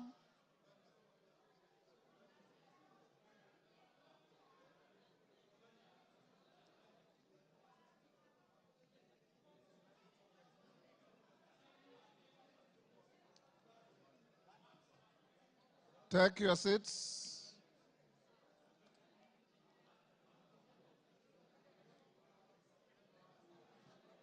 Honorable members, you may take your seats now. Honorable Dani Wanyama, take your seat. Honorable Minority Whip, take your seat. Honorable members, I have been given the following as whips, as tellers. For the ayes, the Honorable Zaire Janda, MP, and the Honorable Jared Okello, MP. For the nays, the Honorable Onesmus Ngogoyo and Honorable Jane Njeri. You may come forward and join the clerks at the table. Now the voting order, the voting will be as follows. Order. Member for Isiolo, is it West? Isiolo North. You all know Honorable Samal has a condition and he needs to be assisted. So the clerk and the tellers will go to where he is. The clerk and one on either side go and take Honorable Samal's vote. Once you are done, the constituencies are numbered alphabetically from A to Z. So we'll start with probably Ainamoi is normally the first, and we'll end up with the last. Pardon? Okay, Njoroge, take the vote of Honorable Samal, Honorable Kosgei, and Honorable Wanyonyi. then go alphabetically for everybody else. And when voting is going on, members, you must remain in your seats, you must remain silent, and let the process go on uninterrupted, the same way you have been orderly the whole day. Of course, I put the question, pardon? Yes?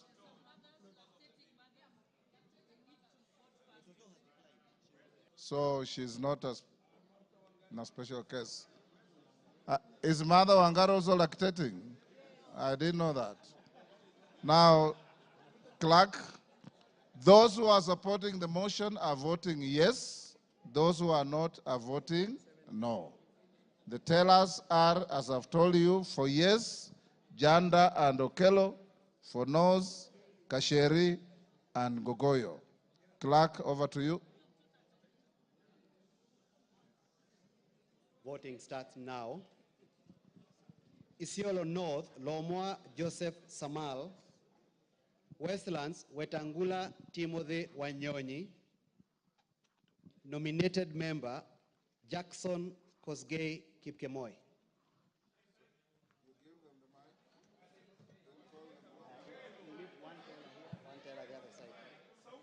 Who will go there?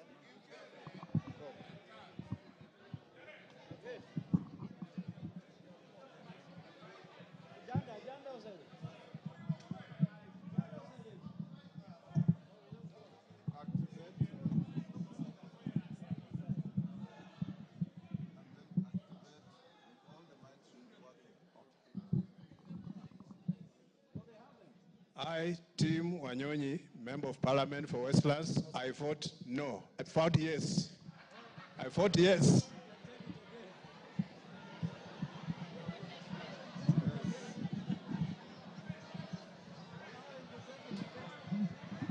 Yes. I,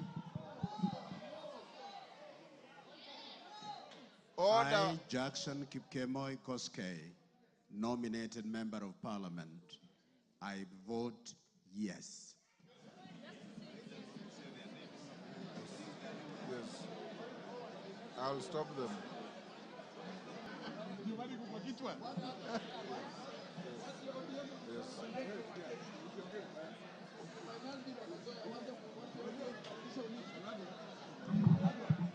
You are done with Honorable Samal?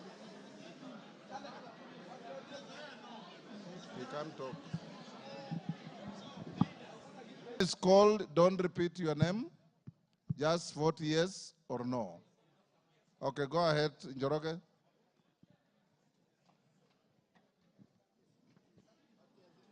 Ainab Koi, Samuel Chepkonga, Aina Moi, Benjamin Langat, Aldai, Marian Kitani, Alego Usonga, Samuel Atandi, Awendo, John Walter Owino, Bahati, Irene Joki, Balambala, Shurie Abdi Omar, Baringo County, Florence Jamatia, Baringo Central, Joshua Kandie, Baringo North, Joseph Maglap, Baringo South, Charles Cameron, Belgut, Nelson Koech,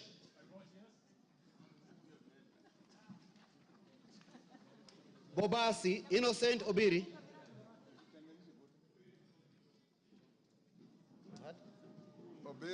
Bobasi, Innocent Obiri,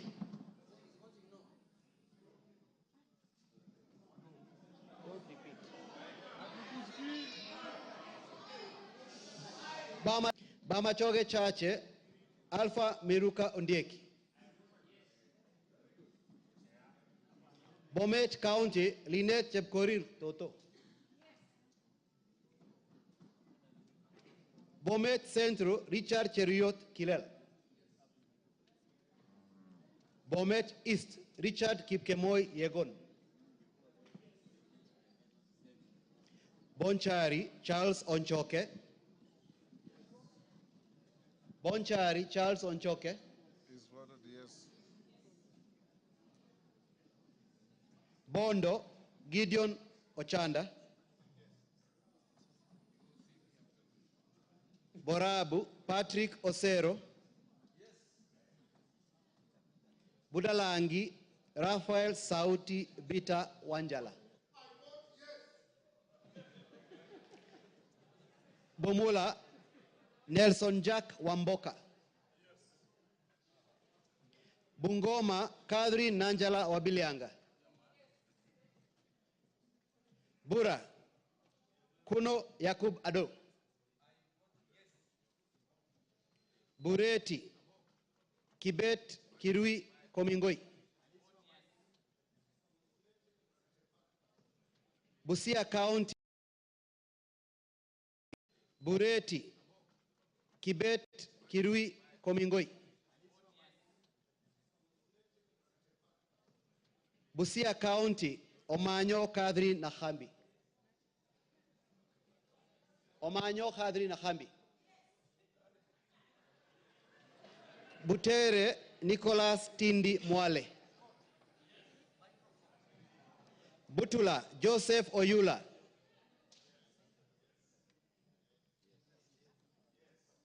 Buuri Muruidhania Rindikiri Mugambi. Central Imenti Moses Nguchine Kirima.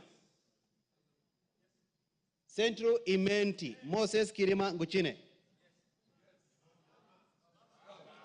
Changamwe Omar Mwinyi.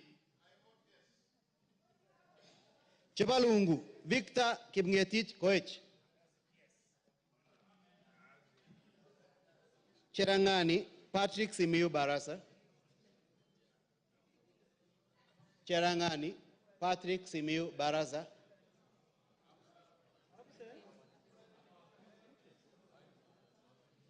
Chesume Paul Biego.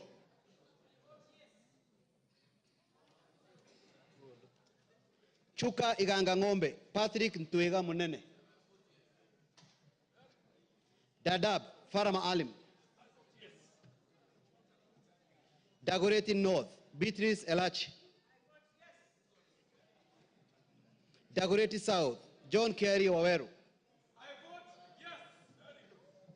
Eldama Ravine Musa Sirma.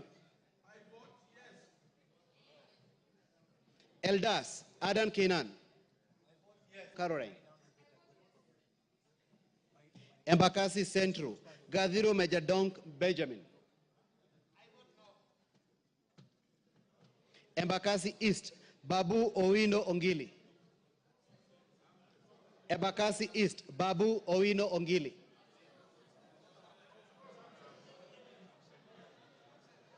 Embakasi North James Gakuya. Embakasi South Julius Mawade.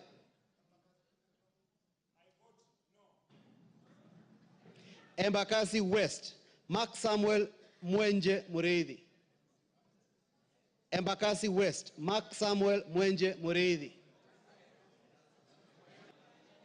Embu County Double N Pamela Njoki.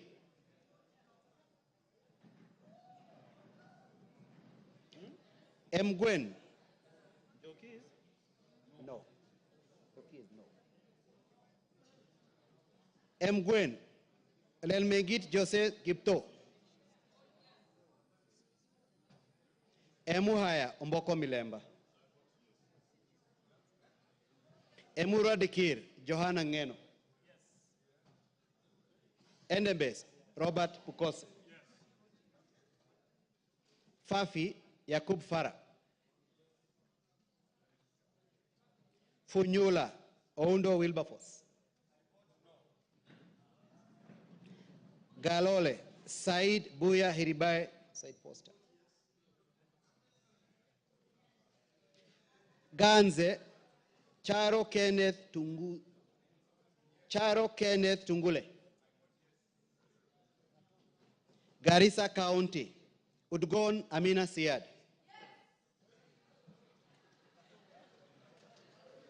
Garissa Township, Major Deko Baro. Garsen, Ali Wario Guyo. Katanga, Wakili Mureu. Gatondo North, Kururia Njoroge. Gatondo North, Kururia Njoroge.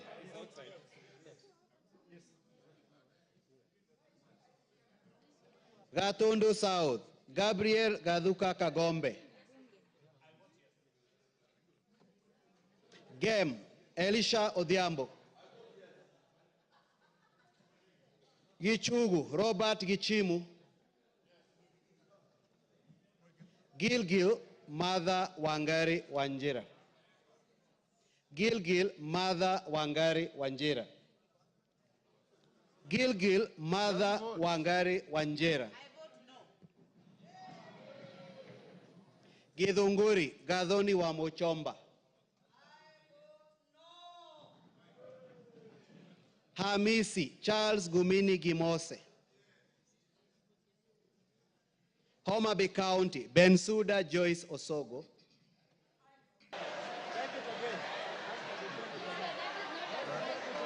Pardon? Take the vote again. Order, Bensuda, utaitwa tena.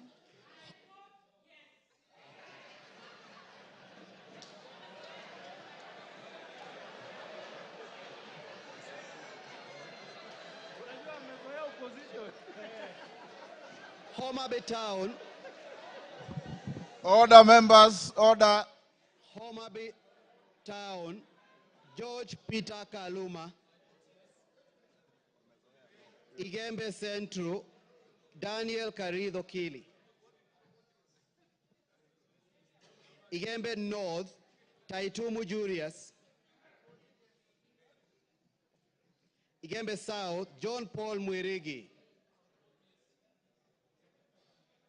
Ijara, Abdi Ali Abdi.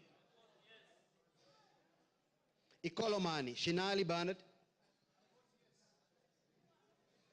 Isiolo County, Mumina Bonaya. Isiolo North, Isiolo South, Bidu Tubi Mohammed.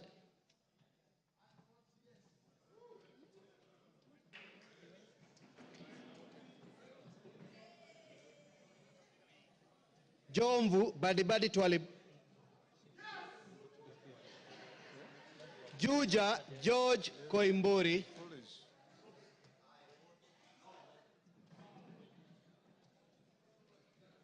Kabete James Gedua wa Mashukuru. Kabete James Gedua wa Mashukuru. Kabondo Kasipul Ivo Bara. Kabuchai Kalasinga Joseph.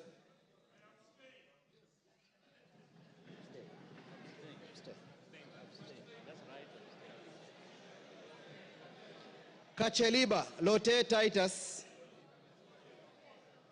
Kacheliba Lote Titus. Kaiti Joshua Kivinda Kimilu. Kaiti Joshua Kivinda Kimilu. Kajiado County Lea Sankaire. Kajiado County Lea Sankaire. Kajiado Central Memusi Elijah.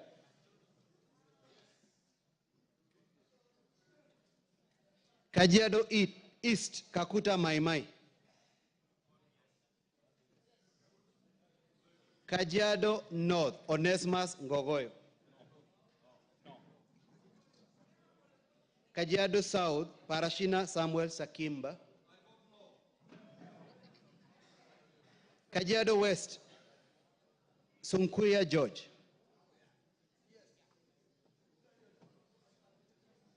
Kakamega County Elsie Muhanda.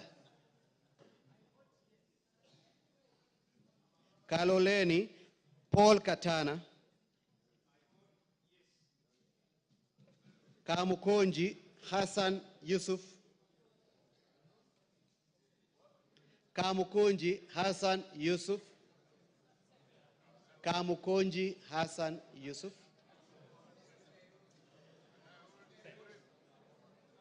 Kandara Chege Njuguna. Kandui John Makali.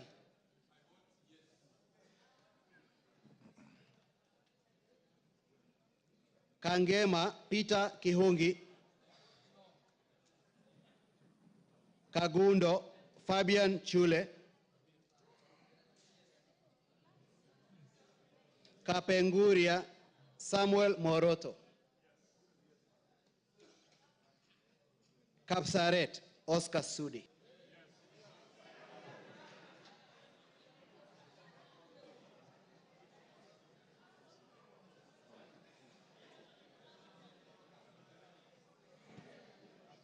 Karachuonyo Okwome Andrew Adipo.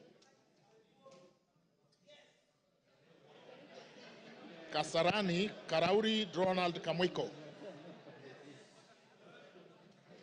Kasipul Were Charles Kathiani Mbui Robert. Keyo North Korir Adams Kipsanai.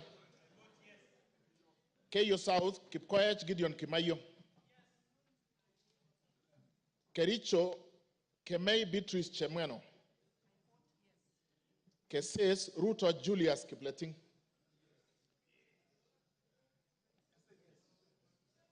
Keses Kuisero Wangaya Christopher Aseka. Kiamba Wanjiko John Jogona. Kiambu Waidaka John Mashua.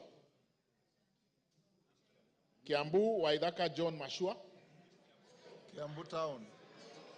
Murada Ann Wajiko Mugo. Kibra Orero Peter Ochieng. Kibwezi Mbalu Jessica Nduku Kiko. Kibwezi West Mutuse Ekomas Mwengi. Kieni Wainaina Anthony Njoroge. Kigumo Munyoro Joseph Kamau.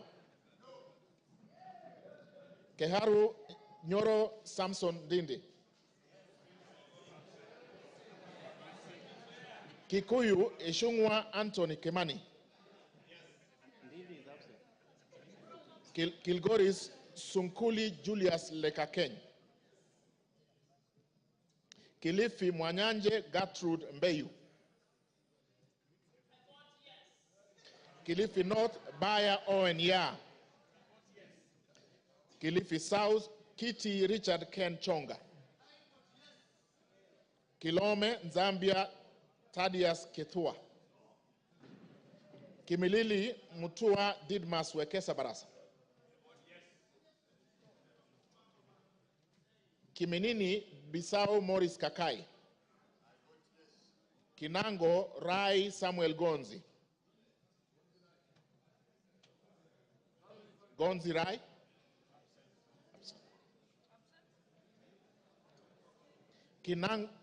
Kinangop Thuku Zakari Kwenya. Voted. It's voted. Kipipiri Muhia Wanjiko. Kipkelion East Cheroro Joseph Kimutai. Kipkelion West Hilary Kiplangat Koskei. Kirinyaga Jen Jerry Maina. Kirinyaga Central Gitari Joseph Gashoki. Kirinyaga Central Joseph Gashoki Gitari. Kisauni Bedzimba Rashid Juma. Kisi Donya Doris Aburi. Kisumu Busia Ruth Adhiambo Odinga. Kisumu Central Oron Joshua Odongo. Kisumu East, Ahmed Shakil Ahmed Shabir. Kitui, Irene Modoni Kasalu. Kitui East, Nimrod Midhuka Mbai. Kitui Central, Makali Benson Mulu. Kitui Rural, Mboni David Mwalika. Nyamai Rachel Kaki, Kitui South. Edith Vethi Nyanze, Kitui West. Mokaya Nyakundi Japheth, Kitutu Chache North.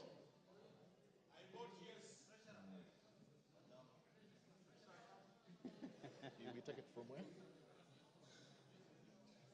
I will repeat from Kitui South. Rachel Kaki Nyamai. She voted. Yes. Nyanza Edith Vethi. She voted. Nyakundi Japheth Mokaya. I vote yes. Kibagendi Anthony.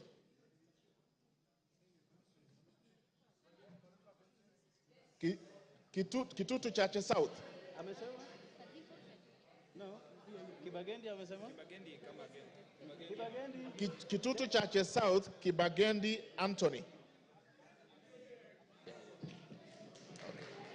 Clive, Kitutu Masabak, Clive Ombane Gisairo.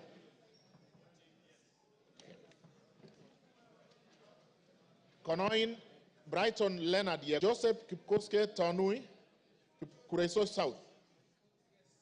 Okay. Kuria East, Masairo Marwa Kitayama. Kuria West, Robi Matthias Nyamabe. Kwale, Masito Fatuma Hamisi. Kwanza, Wanyonyi Ferdinand Kevin. Lafi, Abdurrahman Mohammed Abdi. Lakdera, Mohammed Abdikadir Hussein. Laikipia, Jane Wangeshi Kagiri. Laikipia East, Festus Mwangi Kionjuri. Laikipia North, Sarah Paulata Korere. Ndio. Laikipia West, Stephen Washira Karani. Laisamis, Joseph Lekuton. Lamu, Monica Mudoni Marufu. Lamu East, Obor Weida Muhammad. Lamu West, Mudama Stanley Moiruri. Langata, Felix Odiwor Kode. Kahangara, Larry, Joseph Mburu Kahangara. Likoni, Mishi Juma Hamisi Mboko. Likuyani, Innocent Maino Mugabe. Limuru, John Kiragu Shege. Loima, Akuja Protas Ewesit.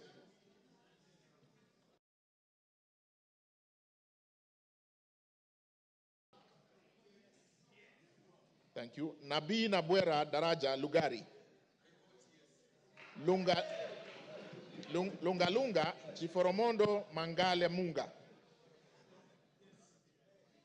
Lurambi Titus Hamala Mkhwana. Maara Jafet Miriti Kareke Mbyuki. Machakos Joyce Kamene.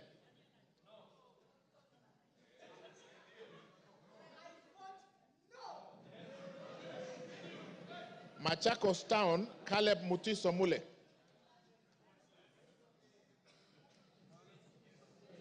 Okay. Yeah, what? George Aladwa Omwera Makadara.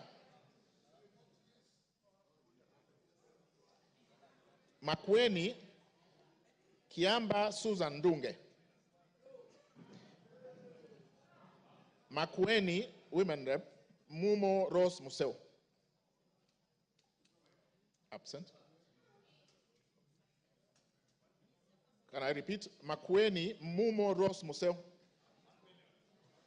Malava Moses Malulu Injendi. Malindi Amina Laura Munyazi. Mandera North Abdullahi Bashir Sheikh.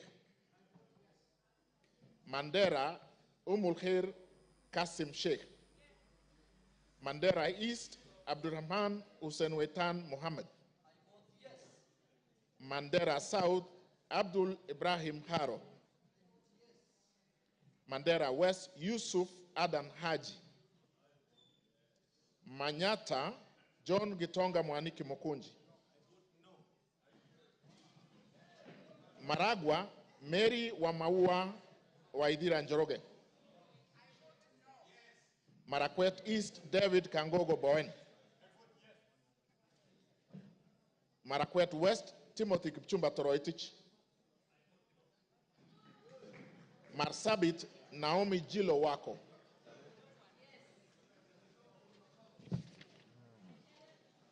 Masinga Mwalio Joshua Mbithi Mutua. Masinga Joshua Mbithi Mutua Mwalio. Matayos Geoffrey Makoha Modanga. Madare Anthony Oluoch. Madioya Edwin Mugo Gishoki. Okay. Madira Kahugu Eric Mwangi. Matuga Tandaza Kasim Sawa. Okay. Matungu Nabulindo Peter Oscar. Is there? Yeah, Tandaza is there. Can I repeat Matuga? Matuga Tandaza Kasim Sawa. Okay, asante. Matungulu Mule Stephen Mutinda. Mavoko Kingola Patrick Makau.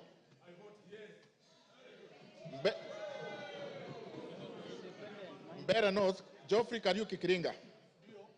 Mbere South Nebat Bernard Murioki. Mboni Nzioka Erastus Kivasu. Meru Kailemia Elizabeth Karab.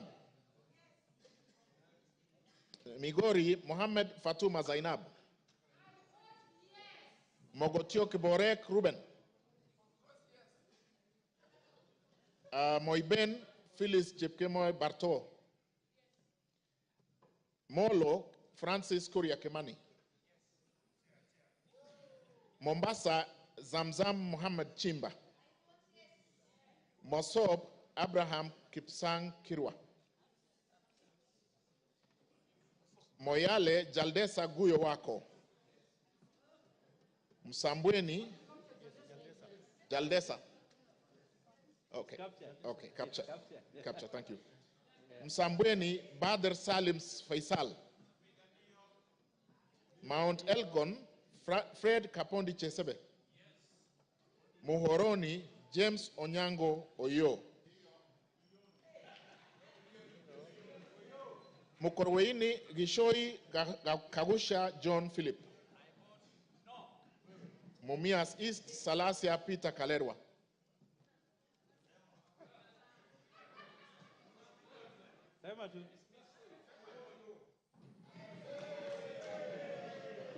Mumias West Naika Johnson Manya.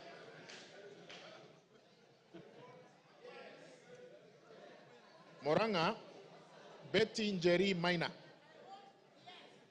Mvita Mohamed Saud Machele.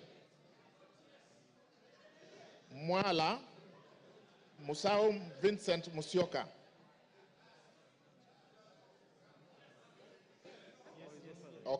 Okay, done. Mwatate Peter Mbogo Shake. Mwingi Central Gideon Muteme Muliungi. Mwingi North Paul Musimi Nzengu. Mwingi West, Charles Ngusi Anguna. Nairobi City, Esther Mudhoni Pasaris. Naivasha, Kihara Jane Wanjiru Njeri. Nakuru, Chelule. Can I repeat Naivasha? Kihara Jane Wanjiru Njeri.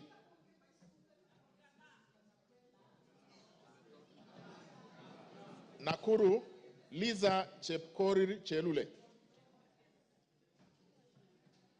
Nakuru Town East, Gikaria David. Nakuru Town West, Arama Samuel. Nambale Mulanya Geoffrey Ekesa. Nandi, Cynthia Chepkoske Muge. Nandi Hills, Bernard Kiborka Nonaishi Tonkei. Narok East, Lemanken Aramat. Narok North, Agnes Mantaine Pareye. Narok South, Olentutu Kitilai.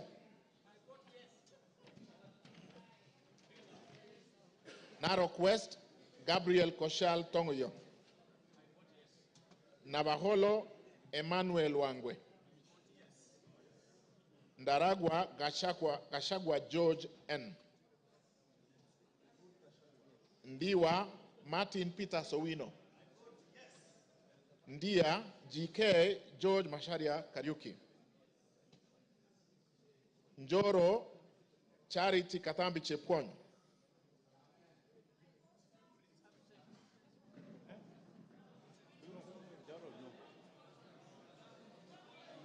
North Hor, Guyo Adi Wario. North Imenti, Abdul Rahim Dawood. North Mogirango, Joash Nyamache Nyali, Mohammed Ali Mohammed. Nyamira, Jerusha Momanyi Mongina. Mohammed Ali is here. Yes, he's voted. I repeat, Nyamira, Jerusha Momanyi Mongina. Thank you. Nyandarua, Getao Faith Wairemo. Nyando, Okelo Jared Odoyo. Nyando votes yes. Yaribari Chache, Zahid Janda. Yes. Yaribari Masaba, Daniel Ogwoka Manduku. Nyatike, Tom Boya Odege. Nyeri, Rahab Mokami Washira.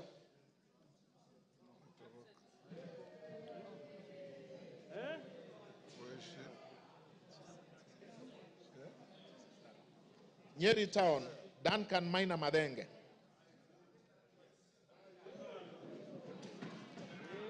Oljororok, Moshira Michael Mwangi. Olkaya, Michael Wambogo Wainaina. Pokot South, David Losiakau Kosing. Rabai, Mupe Anthony Nkenga. I have been asked to repeat Pokot South. He said yes. Pokot South, Kosing David Losiakau. Thank you. Rabai, Anthony Kenga Mupe.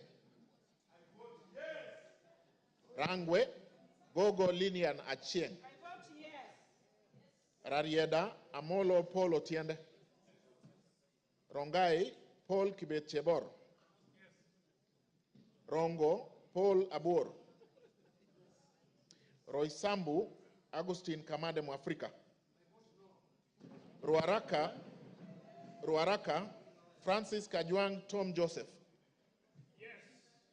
Roiro, Kingara Simon Nganga. Runyenjes, Karemba Eric Muchangi Njiru. Sabatia, Sloya Clement Logova. Saboti, Caleb Amisi Luyai. Saku, Raso Dido Ali. Samburu, Pauline Lenguris. Samburu East, Jackson Lekumuntare Lentoijoni. Samburu North, Dominic Eli Letipila. Samburu West, Josephine Naisula Lesuda. Seme, James Wambura Nyikal. Shinyalu, Frederick Lusuli Ikana. Siaya, Odwor Christine Ombaka. Sigor, Peter Lochakapong. Sigor Awetsoin, Justice Kipsang Kemei. Sirisia, John Waluke Koi. Sotik, Francis Kipiegon Arab Sige. South Imenti, Idinji Shadrach Mwiti. South Mogirango, Onyego Silvana Sosoro. Soy, David Kiplagat. Starehe, Maina Mwago Amos. Suba North, Millie Grace Akoto Diambo. Suba South, Karoli Omondi. Subukia, Kashobe Samuel Kenudia. Suna East, Mohammed Junaid Sheikh Nu. Suna West, Peter Francis Masara. Taita Taveta, Lydia Haika Mnene Mizigi. Tana River, Amina Dika Abdullahi. Tarbaj, Hussein Abdibare. Taveta, John Okano Buire. Teso North, Edward Kaunya Oku.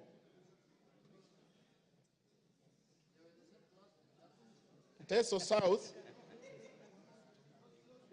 can I repeat Teso North? Oku Edward Kaunya. Thank you. Yeah, he has voted. Sorry, Teso South, Otucho Mary Emase. Tetu, Geoffrey Wandeto Mwangi. Daraka, Murugara George Gitonga. Daraka Nithi, Susan Ngugi Nduyo. Thika Town, Nganga Alice Wamboi. Tiati, William Kamket Kasait. Tigania East, Lawrence Purwaburi. Tigania West, John Kanwithia Motunga. Tinderet, Julius Melikibiwot. Tongaren, John Murumba Chikati. Transoia, Lilian Chebetsiyoy. Tarbo, Janet Chepkemboy Sitiene. Turkana, Cecilia Asinyen Gitit. Turkana Central, Joseph Namwar Emathe. Turkana East, Nicholas Ngikor Nixon Ngikolong.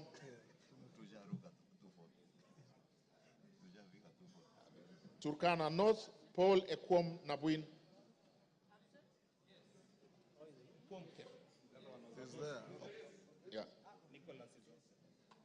Okay. Turkana South, John Ariko Namoit.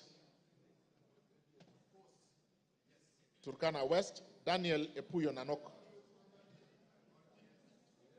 Wasingishu, Gladys Jepkoske Boss. Ugenya, Ochieng David Ouma. Uriri, Nyamita Mark Ogola. Vihiga, Kagesi Kivai Ernest Ogesi. Vihiga, Adagala Beatrice Kahai. Voi, Hamis Chome Abdi. Wajir, Fatuma Abdi Jeho. Wajir West, Aden Daudi Muhammad.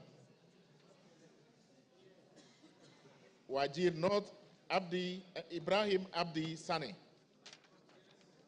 Wajir South, Mohammed Aden Ado. Wajir West, Yusuf Mohammed Farah. Webuye East, Martin Pepela Wanyoni.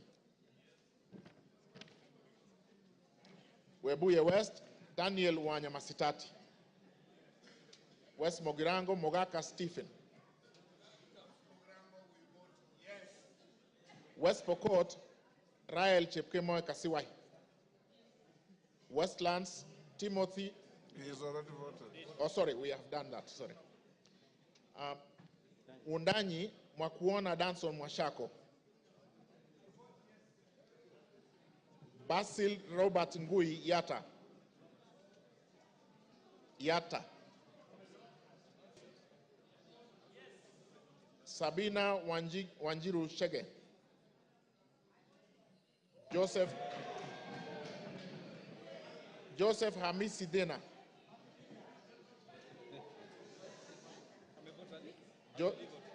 My vote yes. Joseph Hamisi Dena. Okay. Suleka Hulbale Harun. Dorothy Mudoni Kiara. Joseph Wainaina Iraya. Irene. Joseph Wainaina Iraya. He's voted. Okay. Yes. Irene Nyakera. Teresia Wanjiro Mwangi. No. Abubakar Ahmed Tali. Yeah. Abubakar Tali. Thank you. Order, honorable members. Order. Is there any member present who has not had his or her name called out? Is there? Yes.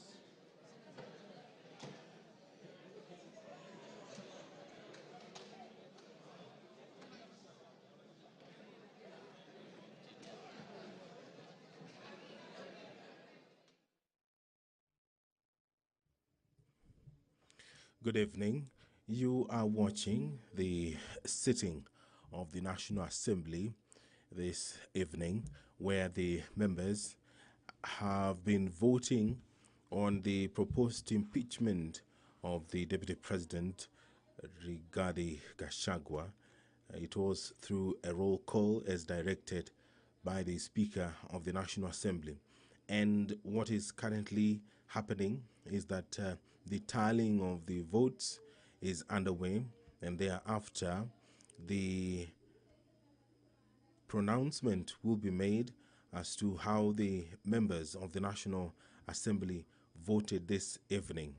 This special motion was moved by the Honorable Member Mwengi Mutuse, and in that special motion he did list 11 grounds on the reasons as to why the Deputy President, Rigathi Gachagua, should be impeached as Kenya's violation of various articles, and also he did cite serious reasons to believe that the Deputy President has committed gross economic crimes under Section 45, subsection 1, Section 46, Section 47A3, and Section 48(1) of the Anti-Corruption and Economic Crimes Act, and Section 2, 3, 4, and 7 of Proceeds of Crime and Anti-Money Laundering Act.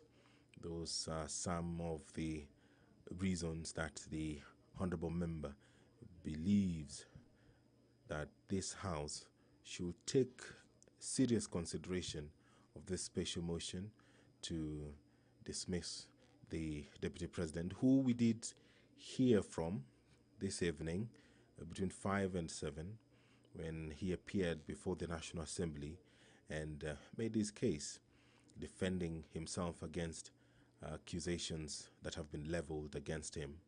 And in this historic constitutional moment for the country, and all that you will watch live courtesy of the Parliamentary Broadcasting Unit in conjunction with the Kenya Broadcasting Corporation. The National Assembly was president, where a member proposes the removal of the Deputy President on the grounds of physical or mental incapacity in terms of Article 150, Sub-Article 1A of the Constitution, Standing Order 63, which talks about the procedure for removal of President on grounds of incapacity. Standing Order 65, where a member proposes to impeach the Deputy President in terms of Article 150, Sub-Article 1B of the Constitution, Standing Order 64, proceedings. So the members have been debating, and we will hear the result of this process anytime from now. Standing Order 64 of the National Assembly provides for the procedure for removal of President by impeachment. Now, the Standing Order 65 borrows heavily from Standing Order 64, and these procedures,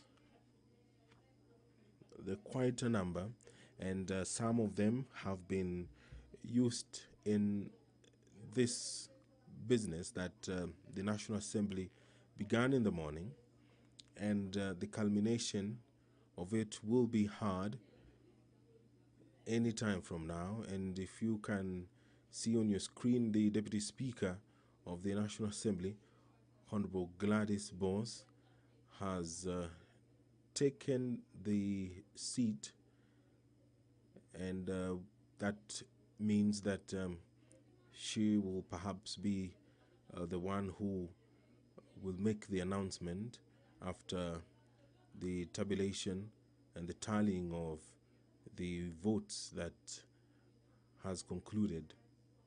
The number required to vote in affirmative, according to the provisions of the Constitution, is 233 members.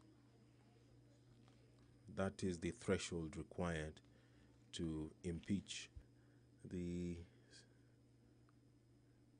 Deputy Speaker had been holding fort briefly, and anytime from now, the Speaker will call for the announcement of the votes,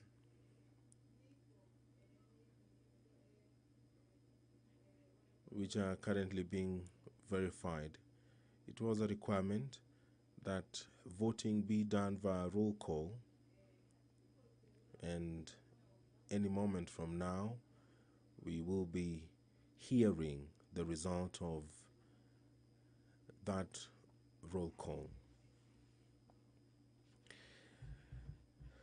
And just a quick recap of the 11 were outlined by the Honorable Member Mwengi Mutuse.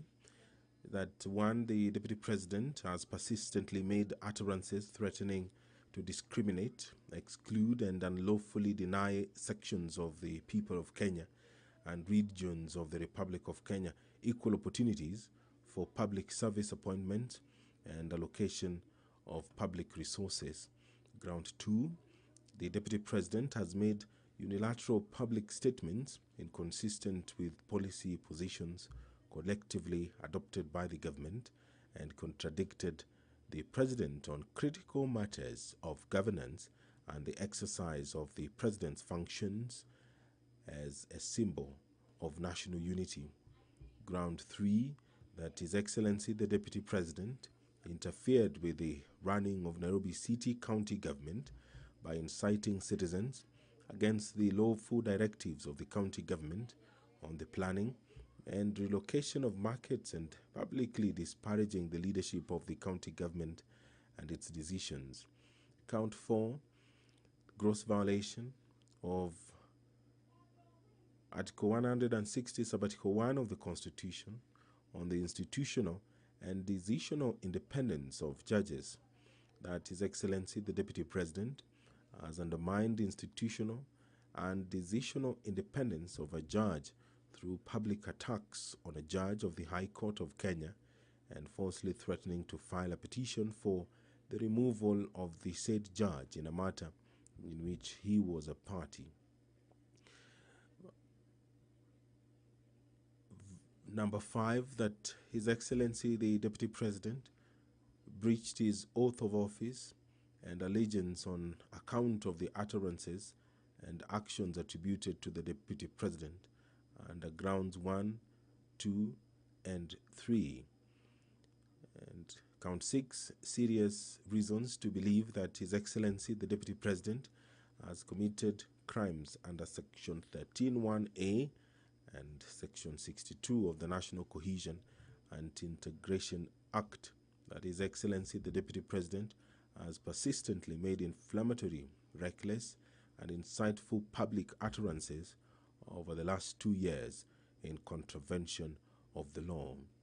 Charge 7, serious reasons to believe that His Excellency the Deputy President has committed gross economic crimes under Sections 45(1), Section 46, Section 47(a)(3), and Section 48(1) of the Anti-Corruption and Economic Crimes Act, and Section 2, Section 3, Section 4, and Section 7 of the Proceeds of Crime and Anti-Money Laundering Act.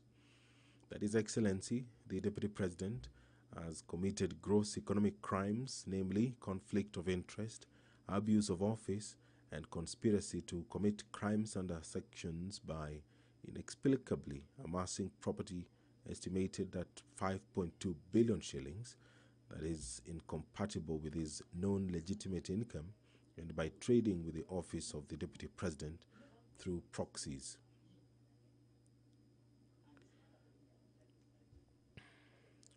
Charge 8, serious reasons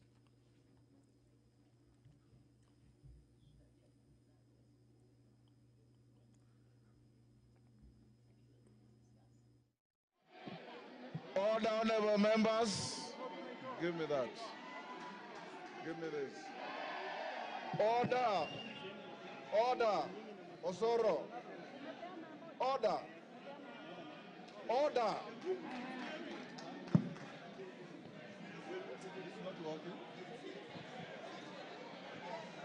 Congratulations. Order. Order, members, take your seats. Order, members, take your seats.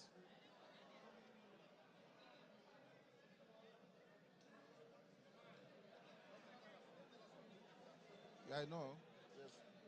Where's that gentleman not? Order, members, order. Take your seats. Order, honorable members, take your seats for the tellers.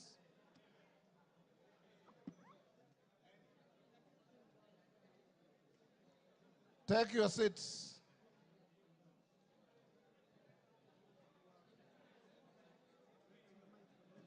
Honor members, Haika, take your seat. Aburi, Aburi, take a seat.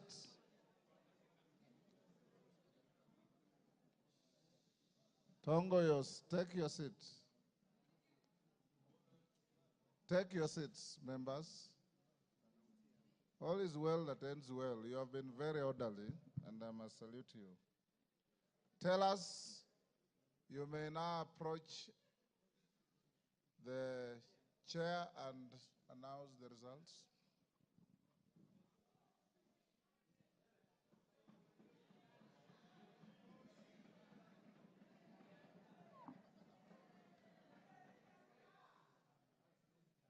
Honorable Speaker, based on the responsibility you bestowed on me, Jared Okello, MP for Nyando, Zahir Janda, Honorable Onesmus Ngogoyo, and Honorable Njeri Maina, we are here to declare the results as follows, Honorable Speaker. The nays, 44. Abstentions, 1. And And the ayes, 281.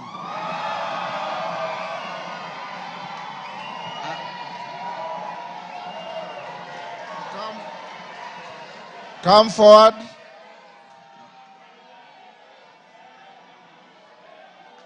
Order.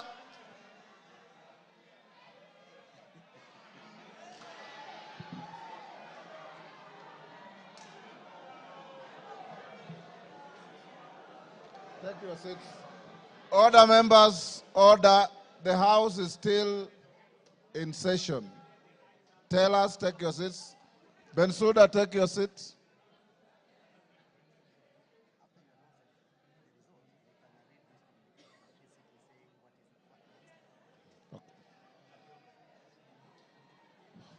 Order, members, order. Members,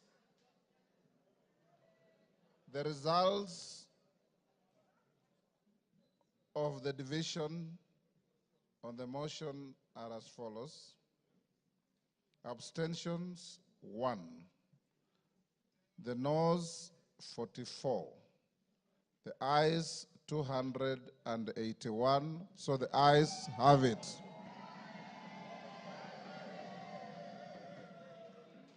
And the results brought to the Speaker are duly signed by all the 4 nominated tellers. Honourable members, I have a short communication following that.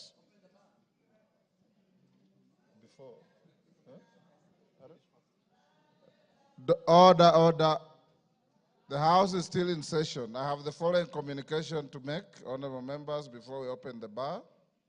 On the decision of the National Assembly, on the special motion on the proposed removal from office by impeachment of His Excellency Rigathi Gachagua, the Deputy President of the Republic of Kenya. Honourable members, as I had guided the House earlier in today's sitting, Article 145(2) of the Constitution sets a threshold of at least 2/3 of the members of the National Assembly to vote in support of a special motion for proposed removal by